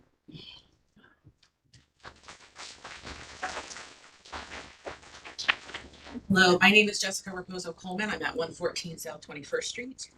I am now completing my 13th year at IU East as head of the music program, and I'm 3 years as chair of the Fine Performing Arts Department. Many of the music teachers in your district are my colleagues and my collaborators. Several people in this room have spoken on the social and emotional benefits, the cognitive benefits, the academic benefits, the higher graduation rates, the needs for quality teacher training and development that the music program helps to provide. So I just want to highlight a few other things that might be important to consider in your decision making. First, I just want to point out that while overall enrollment in RCS is decreasing, participation and enrollment in the music program has been steadily increasing for several years. The reduction of some of the music teachers that you are considering will create safety and supervision issues. These teachers will have anywhere from 30 to 60 students in a room. It is important to have 2 people in the room with them to ensure that they are getting not just a stronger educational benefit, but a safe space in order to learn. And interestingly, by reducing the music program, you are actually weakening employment potential and job preparation for students when it comes to the music industry. What we don't often realize in this country is that the music industry contributes $212 billion to our GDP, over 2.5 million jobs, and over $9 billion in exports for our country. And this has been growing. Those are more recent numbers, and they've grown since 2020. There is a shortage of music therapists. It is a fast growing field. There's already a music teacher shortage for those of you students thinking of becoming music teachers in 24 states and Washington, D.C. And there's an expected job growth for arts education of 11% by 2030. The training for these jobs begins in K-12. It does not start in college by the time they get to me at IU East. They need those strong programs to help make them competitive for these jobs. And my understanding of the legislation that has been passed is that they want to improve job potential for our students when they leave our K-12 schools. So please consider the potential that the music programs and the arts programs provide to our students in terms of the potential for their future. I will also say that it's been very interesting over the last month since this news came out, the proposals for how to manage the budget cuts that are being forced upon you because of the legislation that has happened, of how frustrated a lot of people are with what they think about as administration bloat. And I actually think that when you consider that we have some of the best paid school administrators in the state, that means you are the best at what you do. We must have attracted the best people for you to have those salaries. And so I actually have the confidence that you will have the wherewithal and the ability to find a better way of managing these traits and these circumstances that have been placed upon you, because you do value your students. I just saw it in your strategic plan. You do value the education that they have, and I have every confidence that you will find a better way of managing these circumstances and supporting our students the way you want to. So thank you.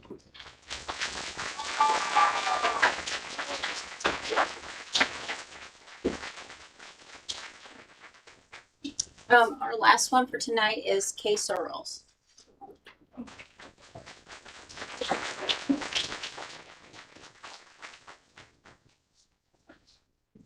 Hi, I'm Kay Searles, proud taxpayer at 427 Elks Road here in Richmond. I've been hearing over and over talking about future success, and I wanted to share a proud mama experience for future success. We had 2 girls go through RCS. Both were involved highly in academics, Logos program, and then concert choir, band, orchestra, If there was music or drama, my kids were there. And that fashion, I don't have time to tell you about both. Our oldest daughter, Elizabeth Beth Searles, was the first paid employee here in Richmond for Star Jeanette Foundation. She had a love of history. She's always had a love of music. And you combine those two, and that has shaped her future success. She is now handling the archives of one of the largest music collections in the country at Rutgers University in the Library of Music. She recently processed Count Basie's collection. She made those archives cataloged, and now they're able to loan them out, show them to students and people who come into that facility so that they can understand the history of music and respect it and love it as much as she does. So that's my proud mama story. And I'm guessing some of you got letters from her because she's very passionate about it. I haven't had time to write one, so I came tonight. Thank you.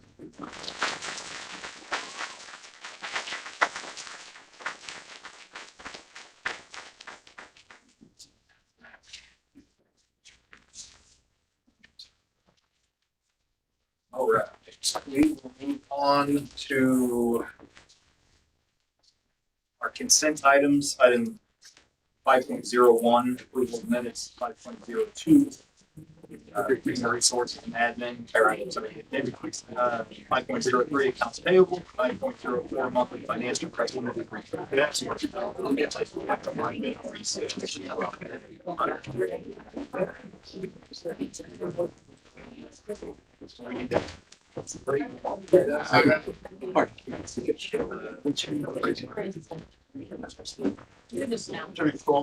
Okay, we're going to take a brief recess to allow. We don't get to. We don't need to adjourn. 5 minutes. We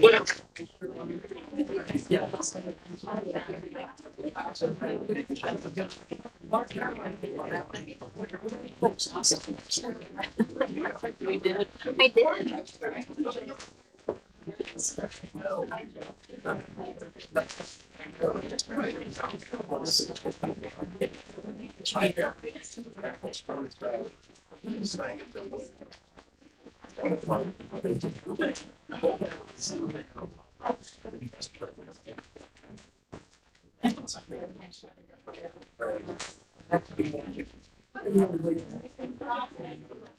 Thanks, Brett.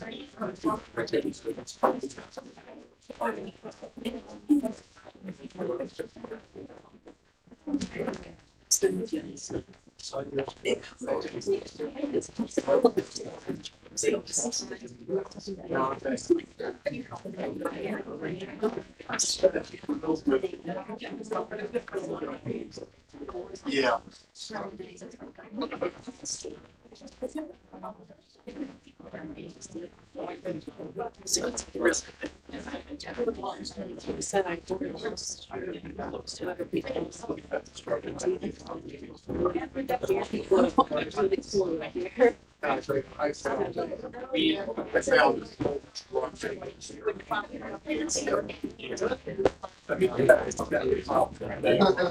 Stand up and stretch my legs a little. Just wait till you get older. It takes a minute. Like, We're not old. You're well established. and I feel like I'm gonna trip over my feet because my mind's working, but my body's not with it. No, not the feet. And then one day, I get up and I'm like, oh my God.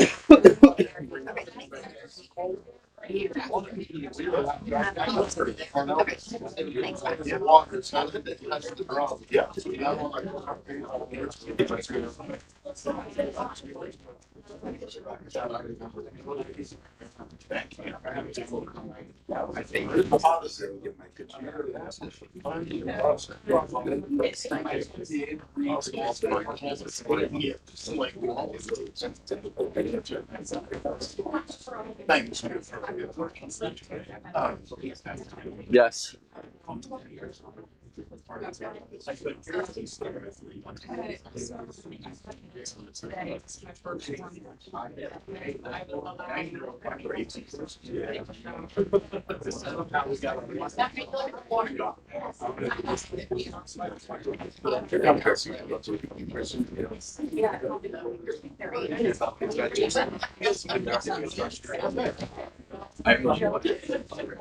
It's all that you guys do every day.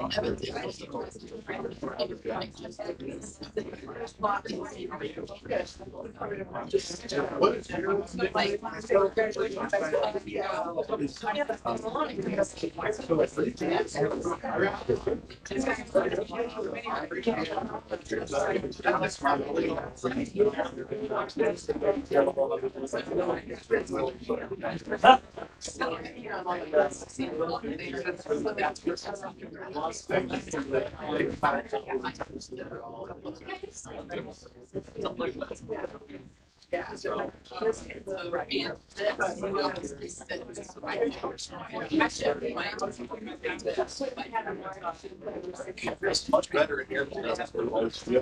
A little warm out there. You think it feels much better out there because it's warm?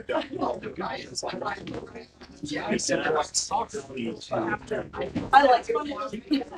Well, one time over the winter it was like really warm in here, which it was cold outside, but it's like okay, now I feel like I'm suffocating. And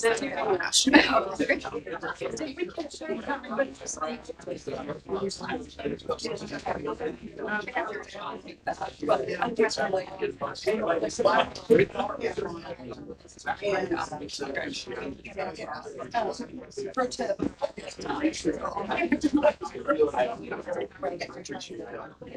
Yeah, we are.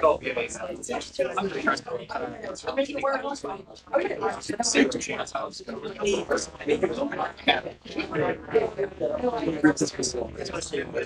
When you later find my Yeah, yeah, just for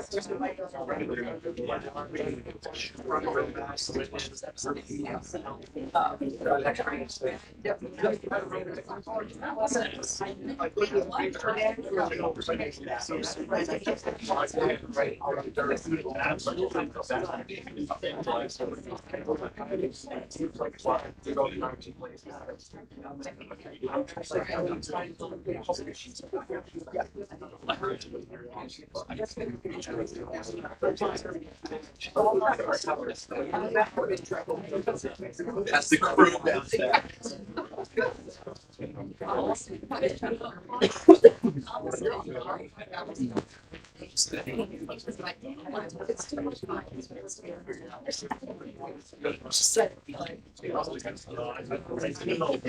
I mean, I get it, and she will say she was. I get it. She said, I got you. Okay. Yeah.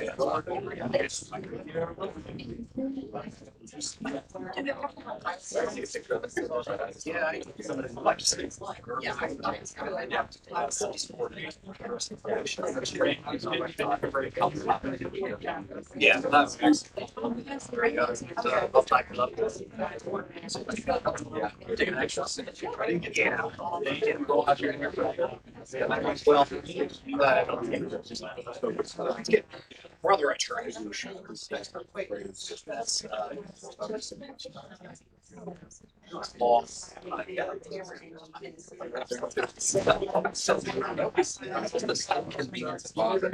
What's really is the amount of people I get in the gym.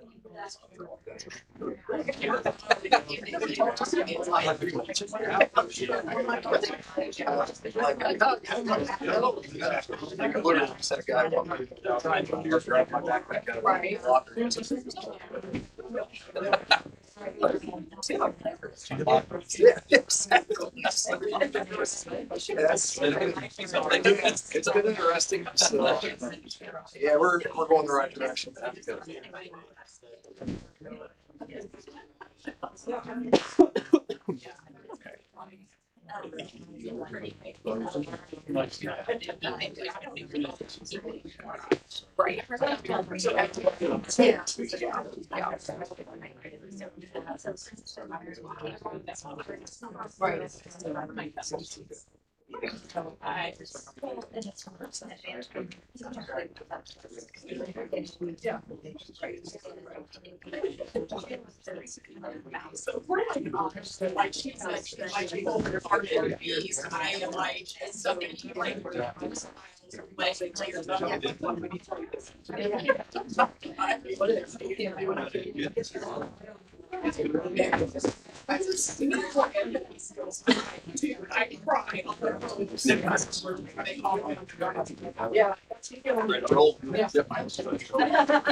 No. I'm trying to be. My dream sport is working on it. Thank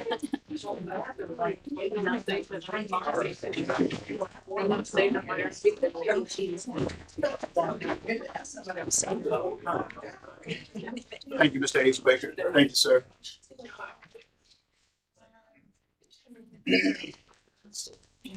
I think that's right.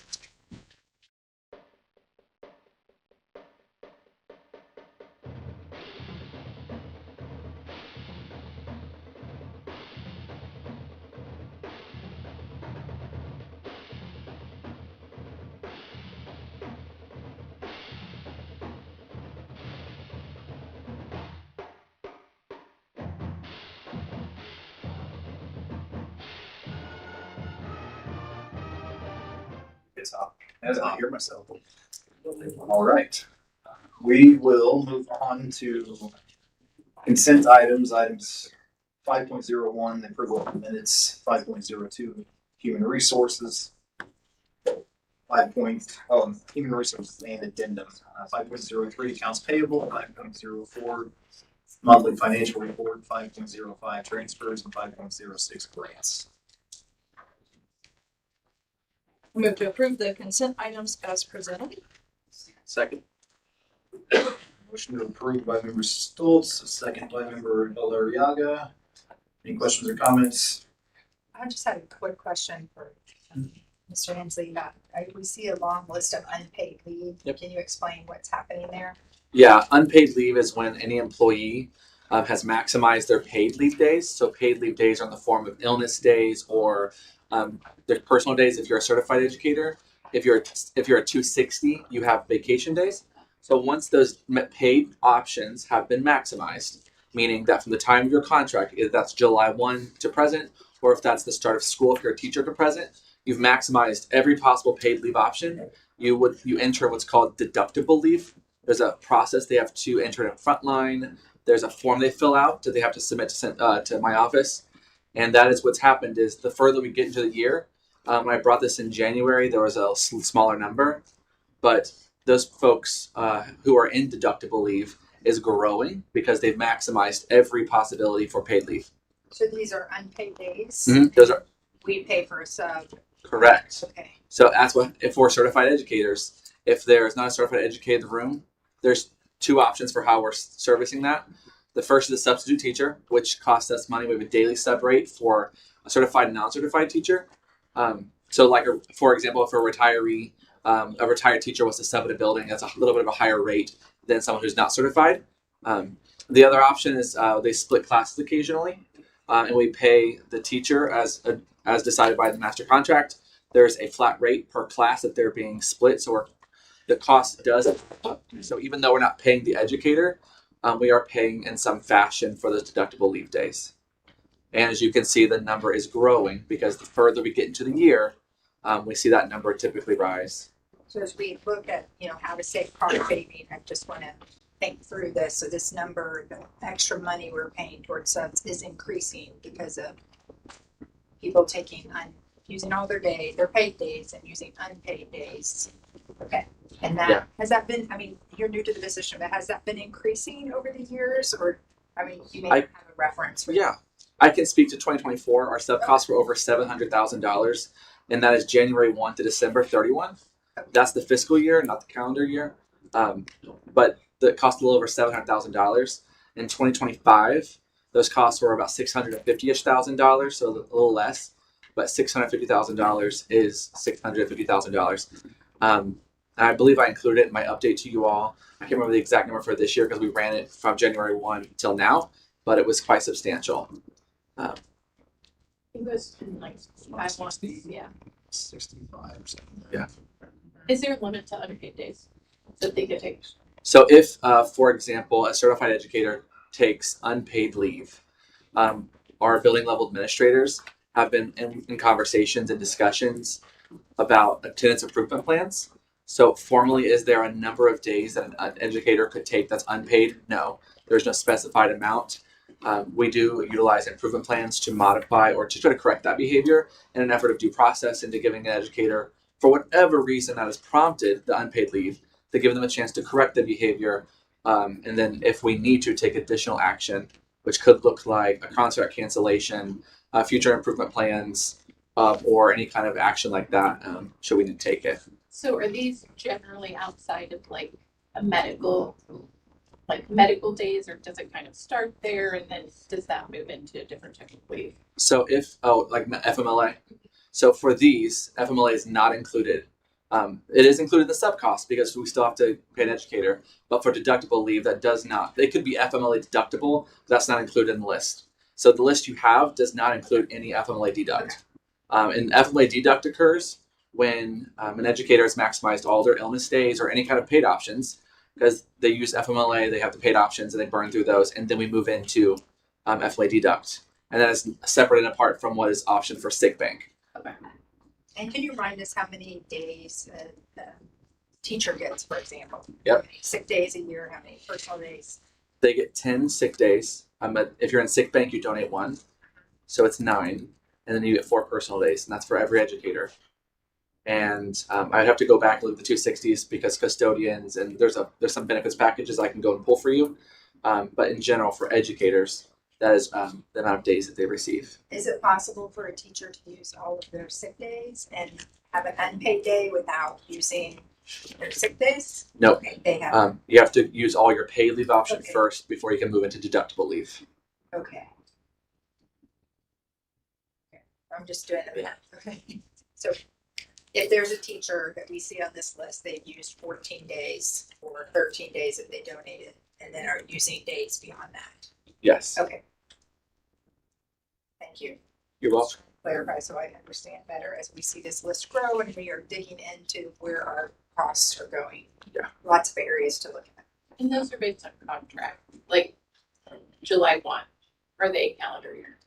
I ran them January 1 to December 31. I can pull them for just school year if we like to see that also. No, I just how do we actually look at those? Oh, for the days given, that's contractual. So it's for a teacher, it's the start of school until the end of their contract in the spring. Okay.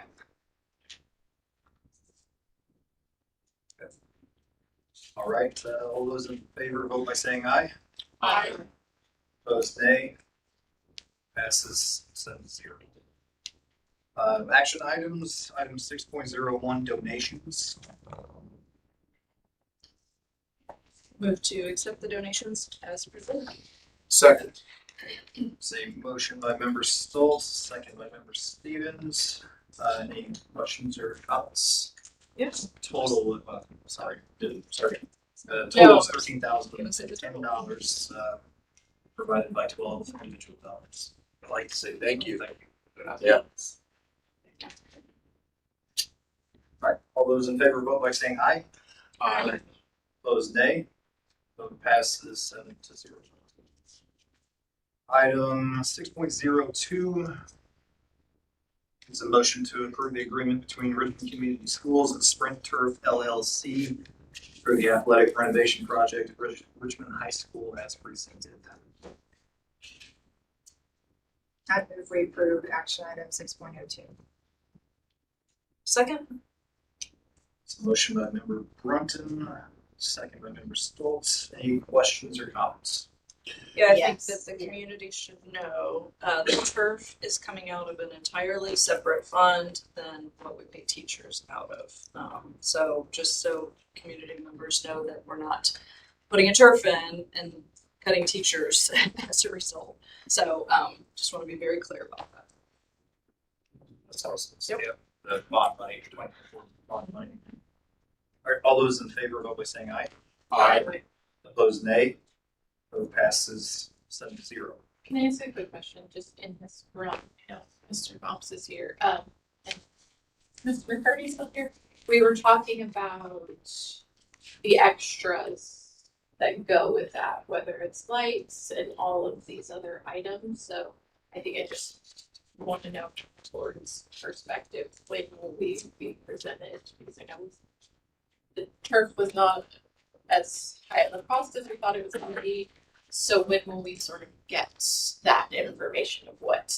So that'd be more towards the completion of the project. So we don't know if there's contingency in there as to what they might run into that might do a change of plans. One thing that we're doing is we're putting in conduit for in case we have an opportunity to put lights up, and we have the conduit already there for it. So things like that we're kind of planning for a little bit, planning for the future. So we won't know until near the completion of the project. Okay. And those are all, I think, being completed by August? Are those all? Yes, they're all slated to be completed by the first of August.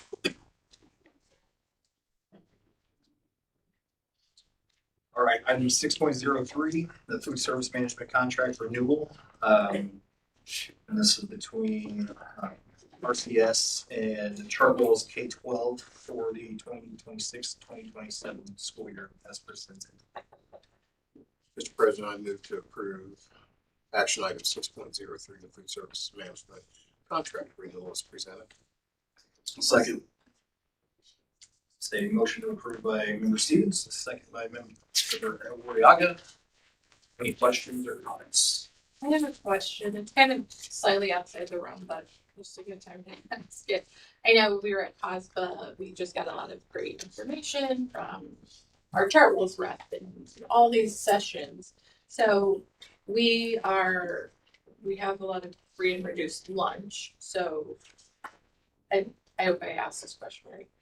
Our Chartwell's contract, I know there's a different fund for it, but are we sort of, someone gave me a stat to ask and check to make sure we're not sort of in the hole, right? When we get funds that kind of help pay for our food program, it's covering all of the costs that we incur, right?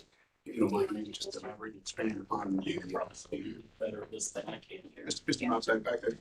Sorry, I don't have the right terminology. You know, you got. I just want to make sure that that clearly you said that you received some information about stacked. It was like ask these questions when we were talking about food programs, at the different sessions. It's like one thing to look at. I went to a finance and it was talking about find your most reliable revenue source. Make sure that your food cost isn't sort of draining away some of those, line items in the budget. And this is one of the breakout sessions. Yes, yes. Okay, there we go. I wanted to, so we want to turn during comms, but during the natural comms, yeah. So I can speak to how the food service program works and then how Chartwell's interacts with that, because I think that you have to think about it in two separate facets. So the food service program is an RCS program, and it is something by law food for our students throughout the day for lunch. Breakfast is an option, snack is an option, and even evening meals is an option that you can opt into. We do all of those things. So as a high free and reduced school, we are a part of the community eligibility provision. That is up for renewal this year. It's the natural time. We still should have the same number of students qualify, if not more. And that has to do with free and reduced numbers for direct certification. It's not who qualifies for the reduced part, it's who directly receives services from SNAP and TANF. So those are some acronyms through some special services that families can receive from the federal government and the state government on health and well-being services. So we will apply because it is a really great program. It allows all of our CS students to receive free breakfast and lunch, regardless of socioeconomic status. All students at RCS get free breakfast and lunch. This year, we added a supper program for our middle and high school students. So they can stop and grab a supper and eat it at the end of the day if they so choose before they leave. And then snacks are utilized at the YMCA. So we participate in snack programs as well for some of our buildings that have tutoring services and after school care. So with that, Chartwell's program provides the services to prepare meals. They have chefs and dietitians. They have recipes that they provide for all of their schools or any units that they work through. And that service comes at a cost of a per meal rate, which is what you see tonight in the renewal. With that, it is funded by the USDA dollars that are supporting the child and nutrition program. So the community eligibility provision, we do summer feeding. That's a separate funded source for summer meals that we provide. And then so breakfast and lunch is a provision. Evening meals is a separate provision, and then snack is a separate provision. And each of those things happen through claims that we request reimbursement. So it's no different than any other grant. We have to fund it, and then we get the money back. We do get a profit versus loss statement from Chartwell's every single month. And the goal is to increase participation with each and every year. So we do evaluate participation. One thing to note, and we can celebrate, is that at our high school, we have one of their highest participation rates in all of their schools in Indiana. And that speaks to the quality of food that they provide our students and the choices that they get. And that was something when we went with Chartwell's, the board was extremely adamant that had to be the focus. And I think that they have absolutely delivered that, and we can see that in their participation numbers. So all of those things are measured on a monthly basis. And then the funding, yes, it has to be completely self-sustaining. If it's not, we're all concerned. COVID messed things up for a minute, and the ESSA dollars that were provided also had some nutrition dollars attached for some extra feeding requirements, and that's when we took buses out to neighborhoods, things like that. But generally speaking, it does pay for itself each and every year. And then if you're only allowed by law to make 3 months worth of profit. There are a lot of rules on food services. And with that, you can reserve funds if they become available to you for direct replacement of equipment or improvement of cafeteria areas and kitchens. We are trying to do that. We are not there yet. COVID set us back a little bit, but the goal is that we're going to be able to eventually renovate our kitchens and our cafeterias within the food service program as much as possible.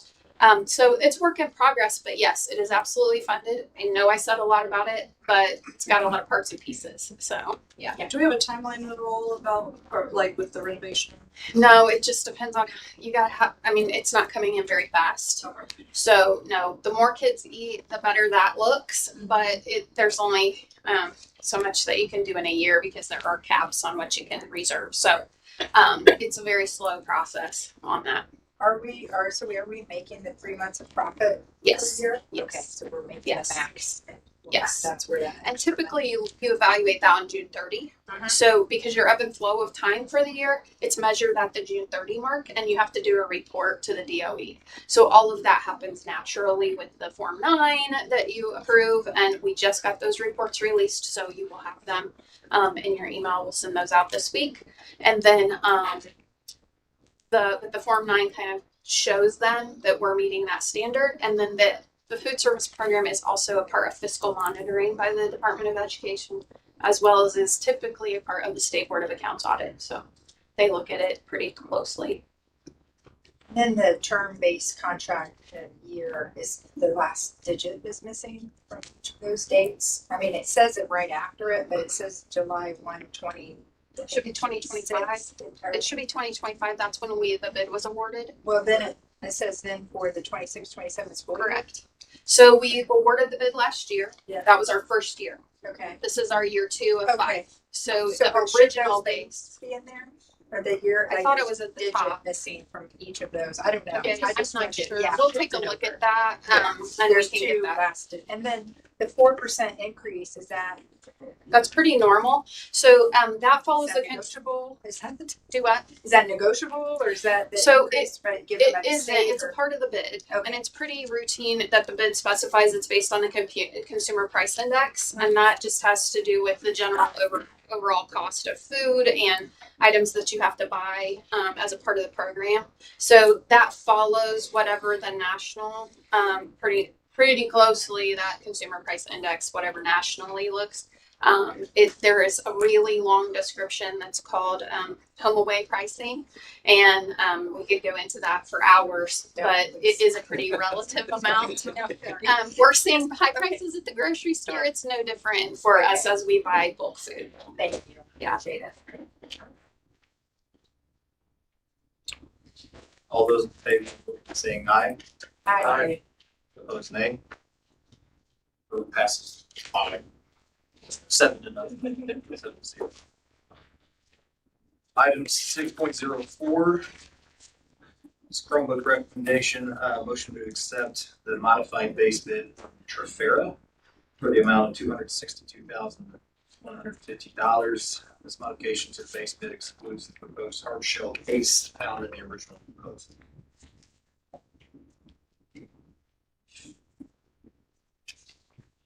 I move to approve the Chromebook recommendation, item 6.4.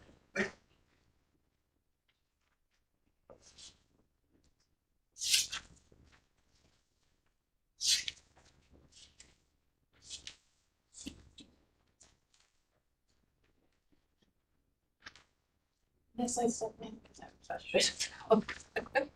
We can't talk about your question until there's a second. I'll shoot it out if we want, but.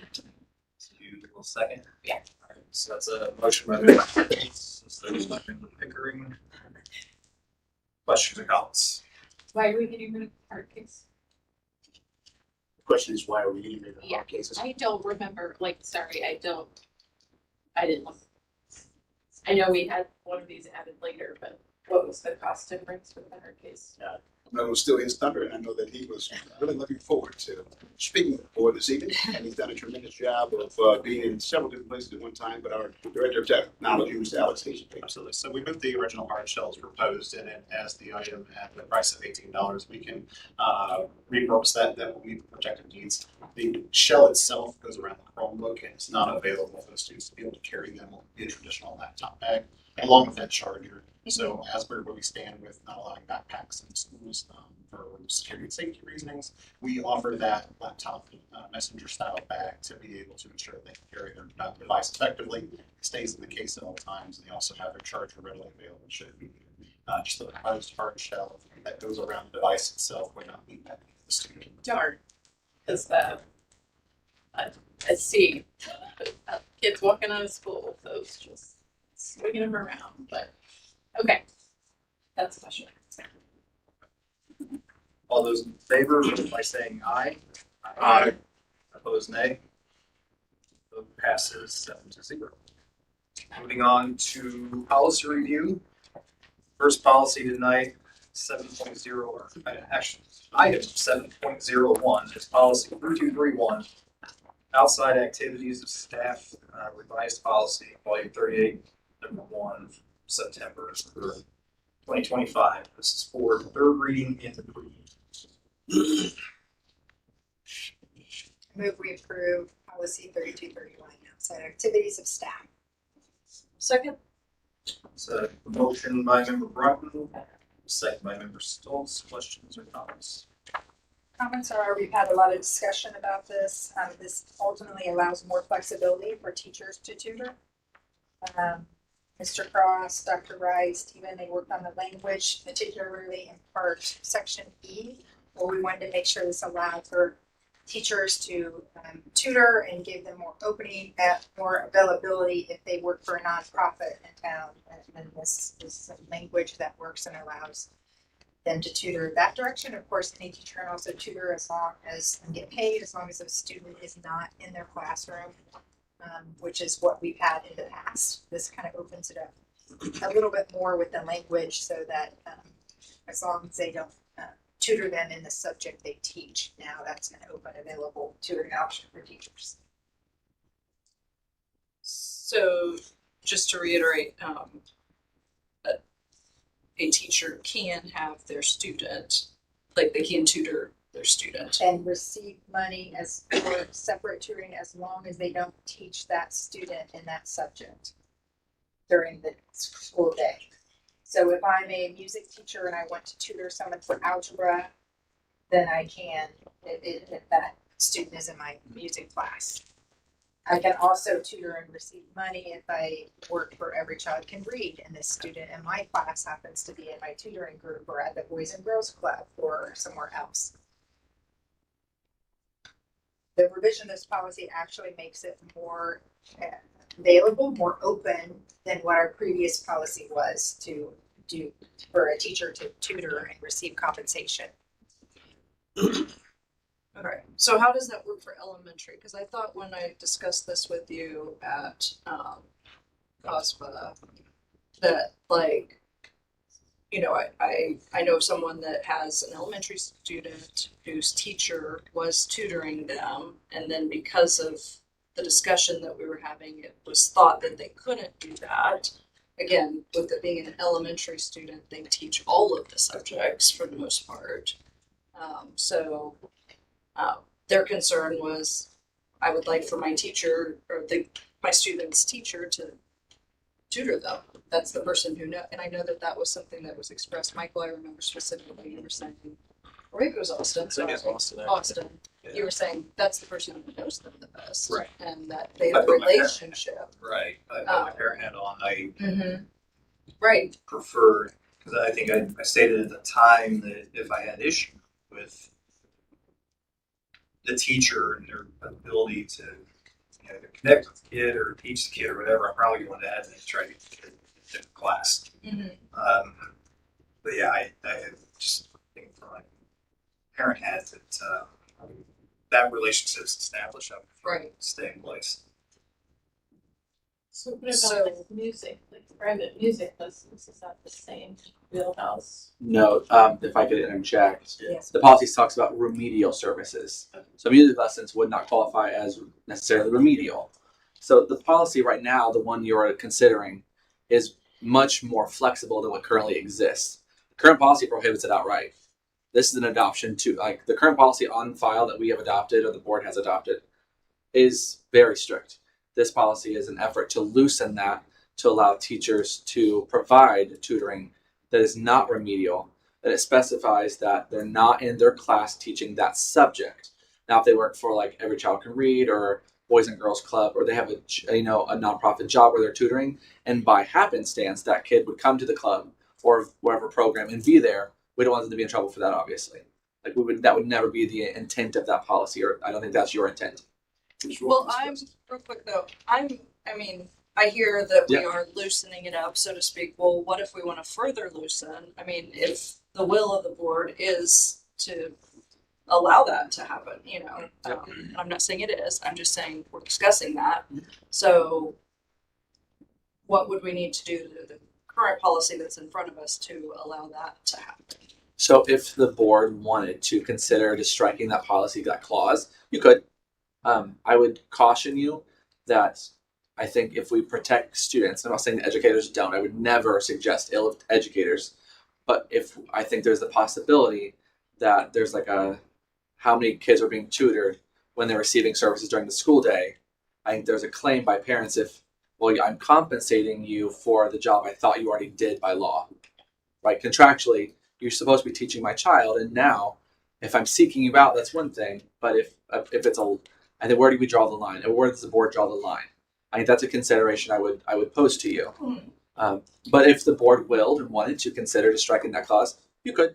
And these are all things that during the working during the policy session we discussed, and it was referenced as to after we return from the national conference that there may be a particular appetite to further. I would say I'm of that appetite. So to speak. I have a strong appetite right now for food.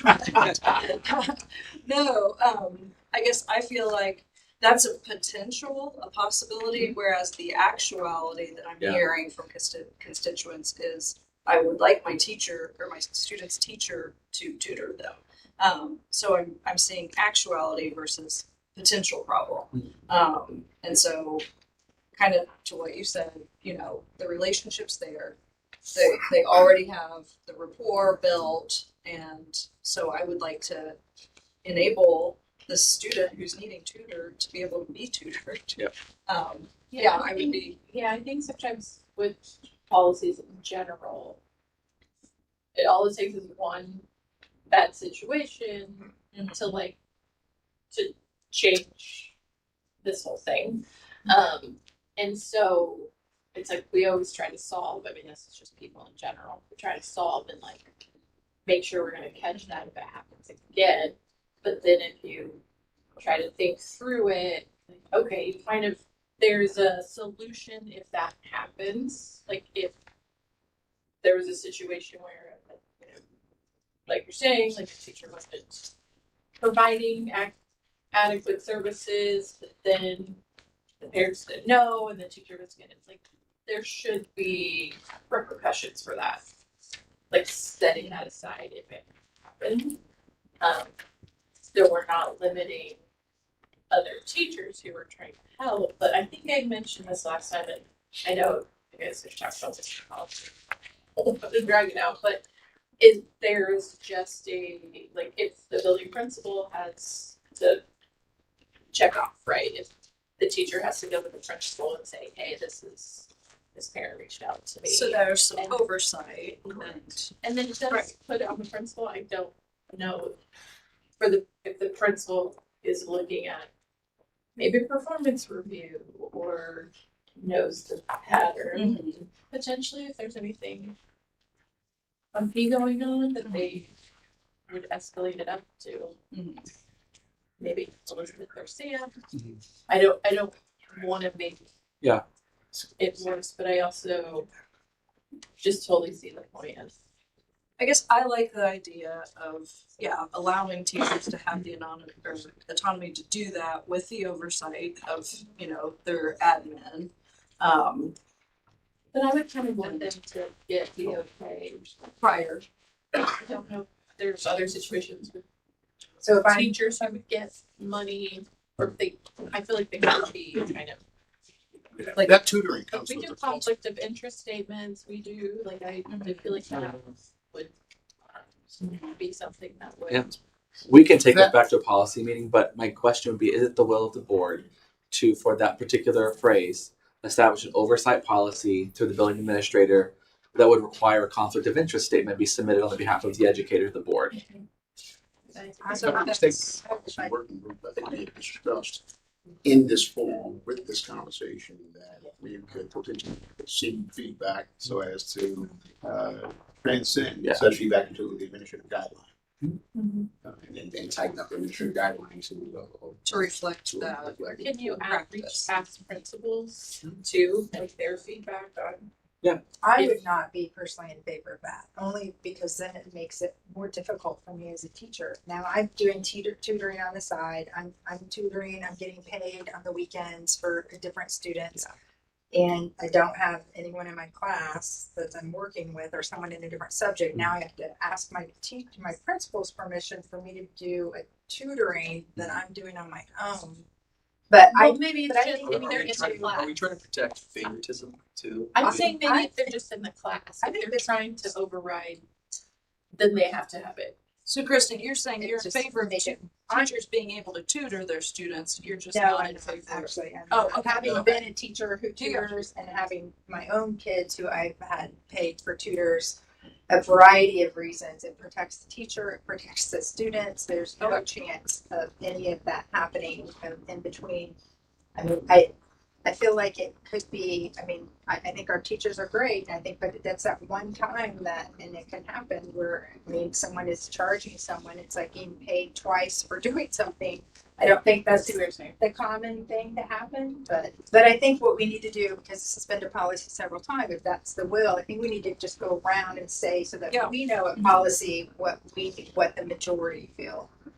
So that it's clear, since it's been several times, to the, no offense. What's our policy gonna say? Yeah, just so that I can hear, and maybe Stephen can hear, well, how does everyone feel about this, so that we can make sure I guess it my the way it needs to be. I guess I see Chris's point to when I look at it from, if you're an elementary school teacher versus a middle school versus a high school, I think we got to categorize, each segment of tutoring too, because the elementary school teacher is teaching all subjects, correct? Whereas a specialized teacher at Richmond Community Schools is teaching a subject. And I think we're trying to protect the Richmond High School teacher, if I'm not mistaken, because I think too, when you look at that, I've been in favor of my teacher is teaching my elementary school teachers. They know them, just get it done, and we'll figure it out. Whereas somebody that specializes in it, I have a hard time in the sense of somebody saying, I will tutor your kid for this amount of money, but then in the back of my head is, well, am I going to get favoritism? Or am I going to see that bias on that report card? Am I going to see that? Because if that's the case, then we're doing a disservice.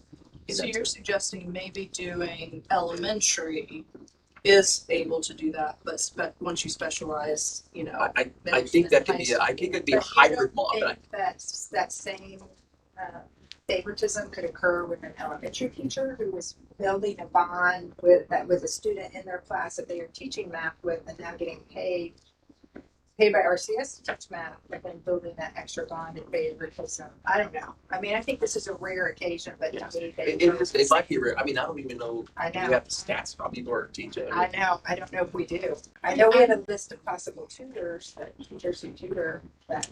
Yeah, I'm just gonna say this. It's hard for me to put my self. When you talk about it, it makes total sense. As a parent, it makes sense that we sit over here.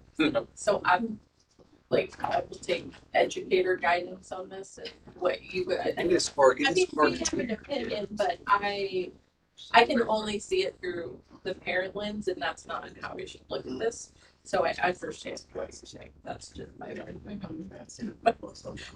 Yes, it does. I don't want to give up. I think ultimately it protects the teacher also from accusations of, and from my point of view, I guess from a teacher, if a student is struggling with my math class, it may be good for a change of scenery and a change of a person. Not just because, we may connect, but that doesn't mean that connecting with someone is necessarily going to be the answer to your academic struggles. It may be just extra time with someone that is an expert in that field. But I think we need to be able to go back to policy. I need to know how people feel so that we can go around just so I can be very clear, and then I know. Could I ask? Yeah. It would be helpful for me if you could write it down like in an email to maybe you, and then you bring up the policy meeting. We have the feedback from the board, and we could write it down and convert the some findings of the board. If you want to share it now, that's great. And I can write it down. Say to share it now for transparency. It may be harder to get. Then it's like yeah. That's okay. Aaron, just quickly. Hi. Hey, not to limit you. I just want to say something a few minutes ago, but I'm in favor of the recommended policy as it stands right now. Okay. Michael. I'm in favor with this little slight hybrid model type. Okay, what is that hybrid? Well, I think there should be classifications, whether it's elementary, middle school, or high school. I think we should dissect that. Different rules for different rules. people. Yeah, different rules, because high school teaching is different from elementary and from secondary. Okay. So. Okay. And the idea, just to clarify, the idea would be that the elementary teachers would be able to teach their own students, and middle and high school would not because it's subject specific. Correct. Okay. Thanks. That would be my approach. I like that. The only challenge with that is if I teach chemistry and there's only one person who tutors in chemistry, I'll be in your class. it's gonna be much harder in high school to get a chemistry teacher than it would be in elementary to get a teacher who can teach general. But I as just wanna put that out there, but okay. But as it stands, they couldn't do it anyway. That's right. That's right. So regardless. So yeah, I would also. Okay. I could, I would go Okay. with that. Okay. Me too. Okay. Okay, so we have, did you get that? Yep. Okay, great. I did. Thank you for that. Just wanted to write this down that I did not have an opinion on this. It's never happened. Kim did not have an opinion. No, what happened? What We're is saying today? it's never happened that you know. April 14th, 2026. Which I can make that Mark work. is saying. I'll work on some language and make that work. Okay. Okay, so do we need to move that to fourth reading? Rescind? Yes, Yeah, I so- rescind the motion. I'll rescind my second. Okay, so rescinded. So do we have a motion to move? I move that we move policy 3231 to fourth reading. I'll second that. All right, so that's the motion to move to fourth reading by member Brunton, second by member Loriaga. All those in favor vote by saying aye. Aye. Opposed, nay. Passes 7-0. Item 7.02 is policy 5350, student suicide awareness and prevention. This is a replacement policy, and an update, I believe, from back in September. So this is for second reading and approval. To move to second reading? Approve. This is the second reading and approval. This is first, I have first reading. Yes, this is first reading. Got check. I've got second reading. Sorry, I wrote it wrong on your script. This- The okay, wrong so on this, we're that going to headline go is, but it's on. correct. So This is is- first. This version is correct. It is Yes, First reading. sorry. So I, President, regarding 7.02, I make a motion that we move policy 5350, student suicide awareness and prevention, to second reading. Say that. So this is not up for approval. Okay, so first reading. So that's a motion to move to second reading by member Stevens. I'm sorry, did we have a second? Yep. Member Elwood, aye. Any questions or comments? My notes are, I mean, this policy is meant to increase awareness and prevention of suicide. That's very important. And we've had good discussion at policy meeting regarding this, on who to contact for information. School counselors were talked to look at them, and they looked at this policy to make sure they felt comfortable with it, because it does change or has counselors as a point person at any school for information. So. I'll be providing sometime soon some information. It's half my afternoon was spent in a Zoom meeting on suicide prevention for students as well as veterans. So I'll be sending something out, because there are a couple of gatherings that are coming up soon to bring about just total awareness on this, how it affects kids, some of the things to look at, and also with veterans. And some of the things to look for when it comes to mental health concerns. So. Thank you for that. I would simply also just like to add, in addition to food service and so many other things, as Mr. Stevens had referenced, the social emotional supports that we provide our students here at Richmond Community School are unmatched by anyone else in the county. I put us up against anyone else in the country. But this particular matter, especially in our region, in our state, has been, and unfortunately, may still become a very important matter. And some time ago, I had presented, I haven't looked at data sometime, but at one point, the state of Indiana ranked first in the country of school-age children who were threatened to commit suicide. And second in the country of those who actually attempted it. When you look at our East Central Indiana area, and you look at some of the vices that Member Stevens and others in his professional setting encounter on a daily basis, there's truly no division between schools dealing directly with that, with our students, and also with our extended partnership with Marine Health Services. We also have been able to support some families in that realm. So this is important stuff. Well, one of the saddest things about prevention when it comes to people under the age of 17 is over the last 25 years with just the total influx of social media and the use of devices, and that's how communication is made. We have seen just a drastic increase in suicidal tendencies amongst adolescent teens and all across the board, because our communication seems to be done with our thumbs instead of our lips and our hearts anymore. So, Ditto. All right. Excuse me. All those in favor vote by saying aye. Aye. Opposed, nay. Vote passes 7-0. Item 7.03 is policy 8121 regarding personal background checks for contracted services. Up for second reading and approval. I believe this is a technical correction as well. I move to move 7.03 policy 8121 technical correction to final approval. Second. Motion by member Stoltz, second by member Stevens. Any questions or comments? Just to add, this is a policy to reflect the background checks for contracted services, subcontractors, etc. Obviously, for protection of our students and our staff.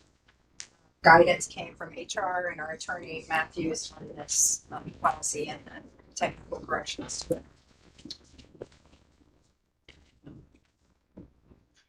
All right. All those in favor vote by saying aye. Aye. Opposed, nay. Vote passes 7-0. Item 8, other discussions. Anyone have? Yeah, I just wanted to say, I thought it was extremely heartwarming to just see all of the passionate expression of gratitude for our teachers, our current programs that we offer. I just really appreciate the community coming out and saying, this is important to me. And I know that I personally am saying, I hear you. And I think we all are. We're all hearing what was being said. So I'm excited. Well, and I also appreciate that it was acknowledged that we have an admin team that can do creative things to find other options. So Can't disagree with that statement. there you go. So gauntlet has been thrown, so to speak. So I think let's see what we can do. No, I definitely agree with that. I shout out just to Booster. I'm part of that Facebook group. And, I mean, all groups that we have speak. They are organized and well thought out messages, and I felt like all of their messages rang true. They, weren't negative. They were really trying to, highlight what they like, and I just thought it was they did a really good job. I did have one side question for you here. I just wrote it down. So when we were talking about growing the rainy day funds, can that only come from the education fund? You may have said that, but I just was like, where It can only come from the education or operations fund. so it can come from both of those. Okay. I was just like, I don't know if we'd ever actually we talked about growing it, but I never. It can come from those two funds. It can't come from debt service. Right. Okay. if I may recognize one person also who spoke commentary, because it seems like, except for one, everything else was generally in regards to RIFs, whether it be PE teachers or in physical education or in the arts. to T. Washington, who got up and spoke. And again, she's always going to be that banner waver for, you know, the students that she teaches. And and their ability to go and to compete. Not lost that she's only had one champion, but everybody gets to go and everybody gets to compete. And in the midst of everything else that was said tonight, I think that that's just as important to recognize her students and her efforts also when it comes to dedicating it to success of her students. So I did write down a note, just her call out of why don't we have other science fairs? yes, Because, right, why can't we go back to like the citywide, just give the kids like additional ways to compete in competition and like, and maybe that's something we can, I enjoyed kind of science fair. I enjoyed charge her to do like, I mean, she may have reached out to other schools, but I mean, I would really like to see that. I enjoyed We didn't have them. tornadoes and volcanoes. I actually won my science fair in fifth grade. I did taste buds and I had a really cow's tongue. I put push pins in there. Oh, nice. I do know we used to, my Yeah. kids, when they went to Presto, and I judged a science fair this year at third and fourth graders. So I don't know what other schools I do. think starting at young too. My middle schooler was like, I don't want to do. I guess my question is, But do if you we? start young, they continue to do it. I guess my question is that a charge by the principals in each building at the elementary school level, or is that a charge by the administration to have that science fair within city?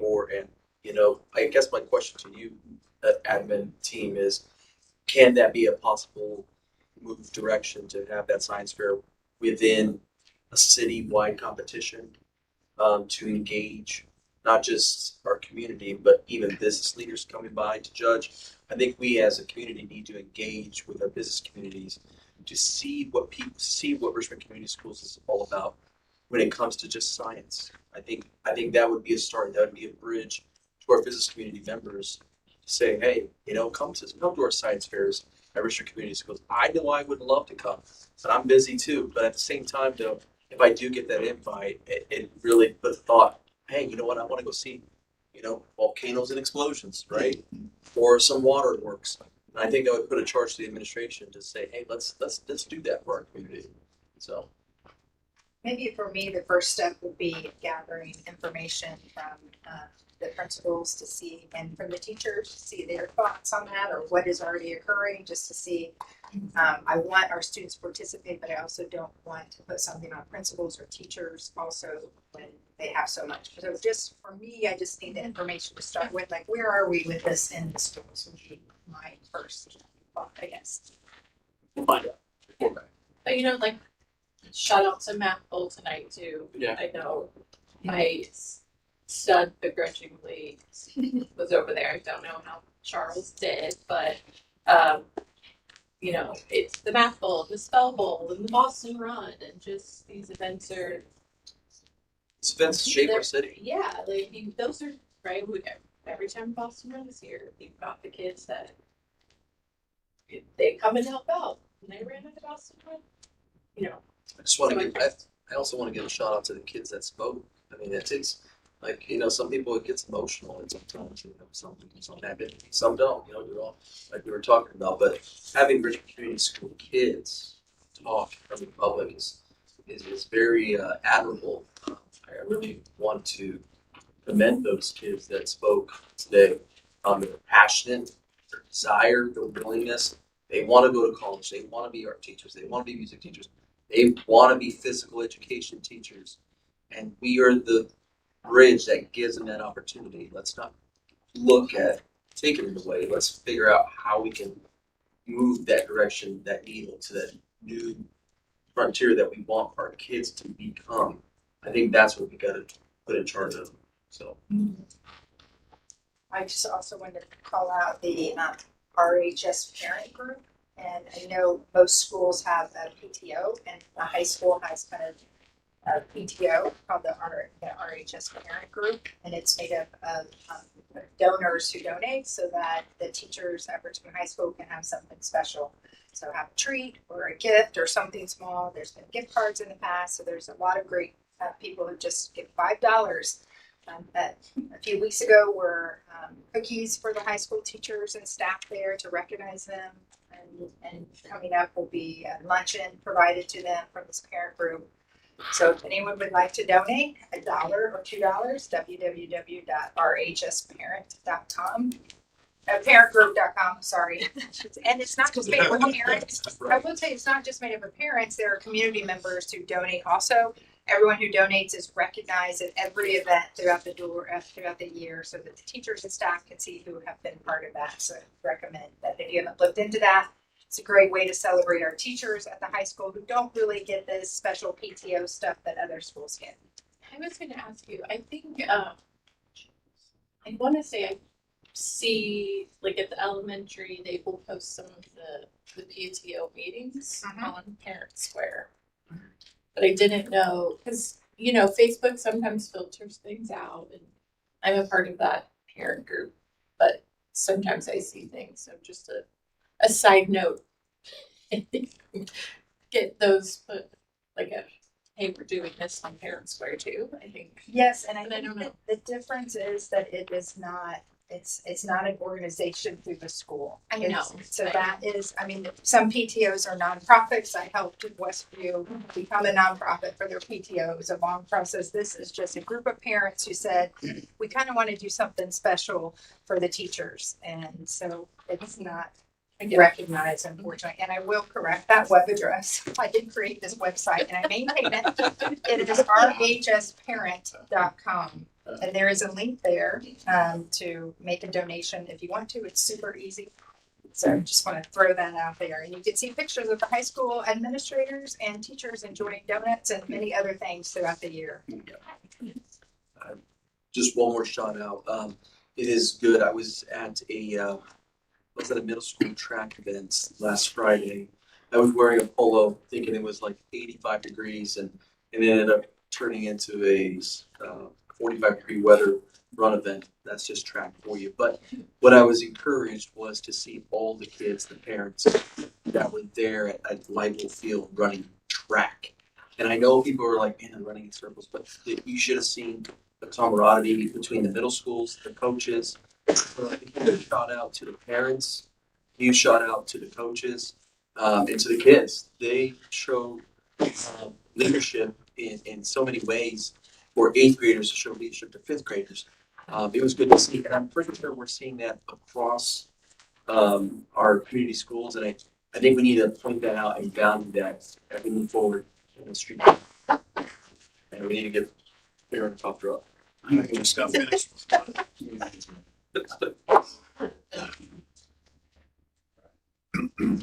We will move on to preview upcoming meetings and events. Somebody mentioned earlier that tomorrow we will be in calls. I'm a maybe right now. Maybe. I just most likely I'll try to be all of us. Maybe. We will be attending the spring conference for the ISBA in Hagerstown tomorrow. Our next policy work session is scheduled for Tuesday, May 12th at 10 a.m. in the admin boardroom or admin building room. And then the next regularly scheduled board meeting is Wednesday, May 20th at 2026 at 5:30 p.m. here in the boardroom. Dr. Wright. President Brand, Trustees over here. I am now going to look toward Ms. Bridget Hazelbaker, our Director of Student Support Services and Communication, to share a bell ringer. And I have just a brief, she has 2 bell ringers, and I just have a brief final We bell had ringer. so last Friday we had civics beat and we had 3 students from Dennis that competed. It was Jeremy Villegate, Candace Jasso, and Phoebe Duncan. They were 3 selectees from Richmond Community Schools that advanced on to the civics beat. They did not make it past the next round, but we are very proud of them. And then there's 6 seniors that were celebrated last night at Academic Excellence. So great ceremony last night. I don't know if I even saw a former our RCS teacher here thanking up for the ceremony last night to come see one of her former kindergarten students. So who is now a senior at high school. So again, it's a great tribute to our students. In closing, I too, as you all have would like to thank those who came and spoke this evening.